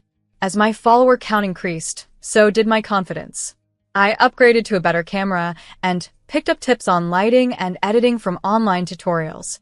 My small project was evolving into something significant and wholly personal. One afternoon, while I was filming a low-impact cardio sequence, Ashley stormed into the room. "What the hell are you doing?" she demanded, eyeing the camera setup disdainfully. "Turning our home into your personal TV show now." I paused the recording, my heart racing not from the exercise but from the confrontation. "Yes, I am. It's something important to me, something that's mine," I responded. Ashley scoffed and surveyed the room with contempt. "You think you're some kind of star? Please, get over yourself, Susan." Although her words stung, I was learning to handle her scorn. "Well, it's not like I have your approval for anything else around here. I might as well do something I enjoy," I retorted. She rolled her eyes and left, but I quickly resumed recording, my voice firmer than before. As my digital presence grew, so did the opportunities. Brands began reaching out, offering free products for me to feature in my videos, and soon I received offers for sponsored posts. The first time a brand paid me for a feature, I was astounded. "I can't believe they're paying me for this," I exclaimed to Liam over dinner one night, hoping to share my excitement. "That's great, Susan," he replied, though distracted by troubles with his restaurant. "Just keep it quiet, okay? Mom and Ashley don't need to know about this." As I cleared the dinner plates, a notification pinged on my phone, a new comment, another follower, another step away from disdain, and towards something uniquely fulfilling. "You're doing amazing, Susan. Thanks for sharing your journey," the comment read. My channel was no longer just a hobby. It was a growing business, now generating more income than Liam's struggling restaurant. I began contributing $3,000 a month to help with household expenses, making it appear as if it was still Liam's contribution. Despite my success, Doris and Ashley continued to view me as a freeloader, sneering about my silly videos when they thought I couldn't hear. "She does nothing around here, just prances about making her silly videos," Doris would snipe. Ashley echoed her disdain, criticizing that I should be doing more traditional housework like a real woman. When Liam's restaurant hit a financial crisis, he approached me, looking more worn than ever. "The restaurant needs a cash injection badly. Can you help out?" he pleaded. Without hesitation, I transferred $15,000 for what he called urgent improvements. He was genuinely thankful, but it wasn't long before he sheepishly asked for another $6,000 for monthly bills. I agreed because I could afford it, despite the complex dynamics at home. Despite my efforts to support our family financially, I could feel an unsettling imbalance growing, not just in our finances, but also in our relationship. The tension in Liam's family home, which had always been strained, escalated to unbearable levels when Ashley married and her husband, Arthur, moved in. The already crowded house left little room for privacy, and any peace I had managed to carve out for myself and my son quickly evaporated. Doris, never one to hold back her harsh opinions, began calling me lazy and parasitic to my face. "You do nothing around here," she would snap as I juggled managing my online business with looking after my son. "Just taking up space." The situation worsened when Ashley announced her pregnancy, and Doris made it painfully clear that they needed more room, implying that my son and I were just in the way. "Soon there'll be another baby in the house, and we can't have freeloaders taking up space," Doris declared one evening, her gaze cutting into me. Then, as if the mounting home pressures weren't enough, Liam announced he needed to leave town for a few weeks to address urgent matters with his restaurant in another city. He packed and left after a quick goodbye, seemingly oblivious to the storm he was leaving behind. I continued my routine, taking my son to school and filming my videos in the park, trying to maintain some normalcy. However, the day everything fell apart started like any other, until it wasn't. Returning home from school with my son, we were shocked to find our belongings, suitcases, bags of clothes, even my son's toys, piled up outside the front door. Confused and heartbroken, I rang the doorbell, only to be met by the cold, unyielding faces of Doris and Ashley through the window. They opened the door just a crack, enough to speak but not to let us in. "You need to find somewhere else to stay," Doris stated, her voice harsh and firm. "What are you talking about? What about Liam? What will I tell him?" I demanded, my voice rising in panic and anger. Ashley laughed cruelly. "Tell him whatever you want. He's not here to care, is he? Unable to reach Liam and my calls going unanswered, I was plunged into despair and fury. With no other options, I gathered our things and managed to secure a room at a nearby hotel. Sitting in that impersonal room with my confused and upset son, I felt a profound shift within me. This was no temporary retreat. It was a forced eviction from a life I could no longer tolerate. As I was unpacking our essentials, my phone pinged with a new message from Ashley, which was odd given our strained communication. Her message was unnervingly cheerful. Thought you might want to see what your beloved husband has been up to, accompanied by a link. With my curiosity piqued and anxiety tightening my chest, I clicked the link. It redirected me to a social media page filled with photos of Liam, not on an urgent business trip as he had claimed, but enjoying cozy dinners and beachside walks with another woman. The timestamp on the latest photo was just from yesterday. Numb and in shock, the phone nearly slipped from my hand as the reality hit me. Liam wasn't just away on business. He was living a whole other life without us. A sharp, bitter anger began to bubble up inside me as I faced the deceit and betrayal head-on. Before I could be consumed by my rage and heartbreak, my son's small voice pulled me back from the brink. "Mommy, are you okay?" His concern was evident, his eyes wide and worried. I forced a smile, lifting him into my arms. "Yeah, buddy, I'm okay. Just a little tired, that's all." As I sat there, anger and betrayal swirling inside me, I reflected on how I had become the financial pillar for Liam's failing restaurant and for his family, who had unceremoniously tossed us out like we were nothing. And there he was, living a lavish second life on my dime. Over the following week, my phone was a constant buzz with calls from Liam. When I finally picked up, his voice held a trace of concern. "Susan, where are you guys? I heard about what happened. You should come back. We have bills to sort out and the restaurant needs more funding." His words ignited a fury within me, but I managed a neutral tone. "Sure, Liam. We can discuss it. I'll come by tomorrow." He sounded relieved, thinking everything was going to settle into the old patterns. Great. "I think it's best to handle these things in person." Hanging up, a cold determination took hold of me. He was clueless about my awareness of his affair and my resolve to not play the part of the forgiving, financially supportive wife any longer. Tomorrow's meeting would be a decisive moment, and I was fully prepared for it. Dropping my son off at school, the next morning felt like the calm before the storm. As I drove to the house, where I knew Liam, Doris, and my pregnant sister-in-law, Ashley, would be waiting, my stomach churned with nerves and resolve. Upon arrival, Liam seemed genuinely relieved and perhaps even happy to see me, unlike Doris and Ashley, whose faces displayed clear discontent. Without delay, I pulled out the divorce papers from my bag and handed them to Liam.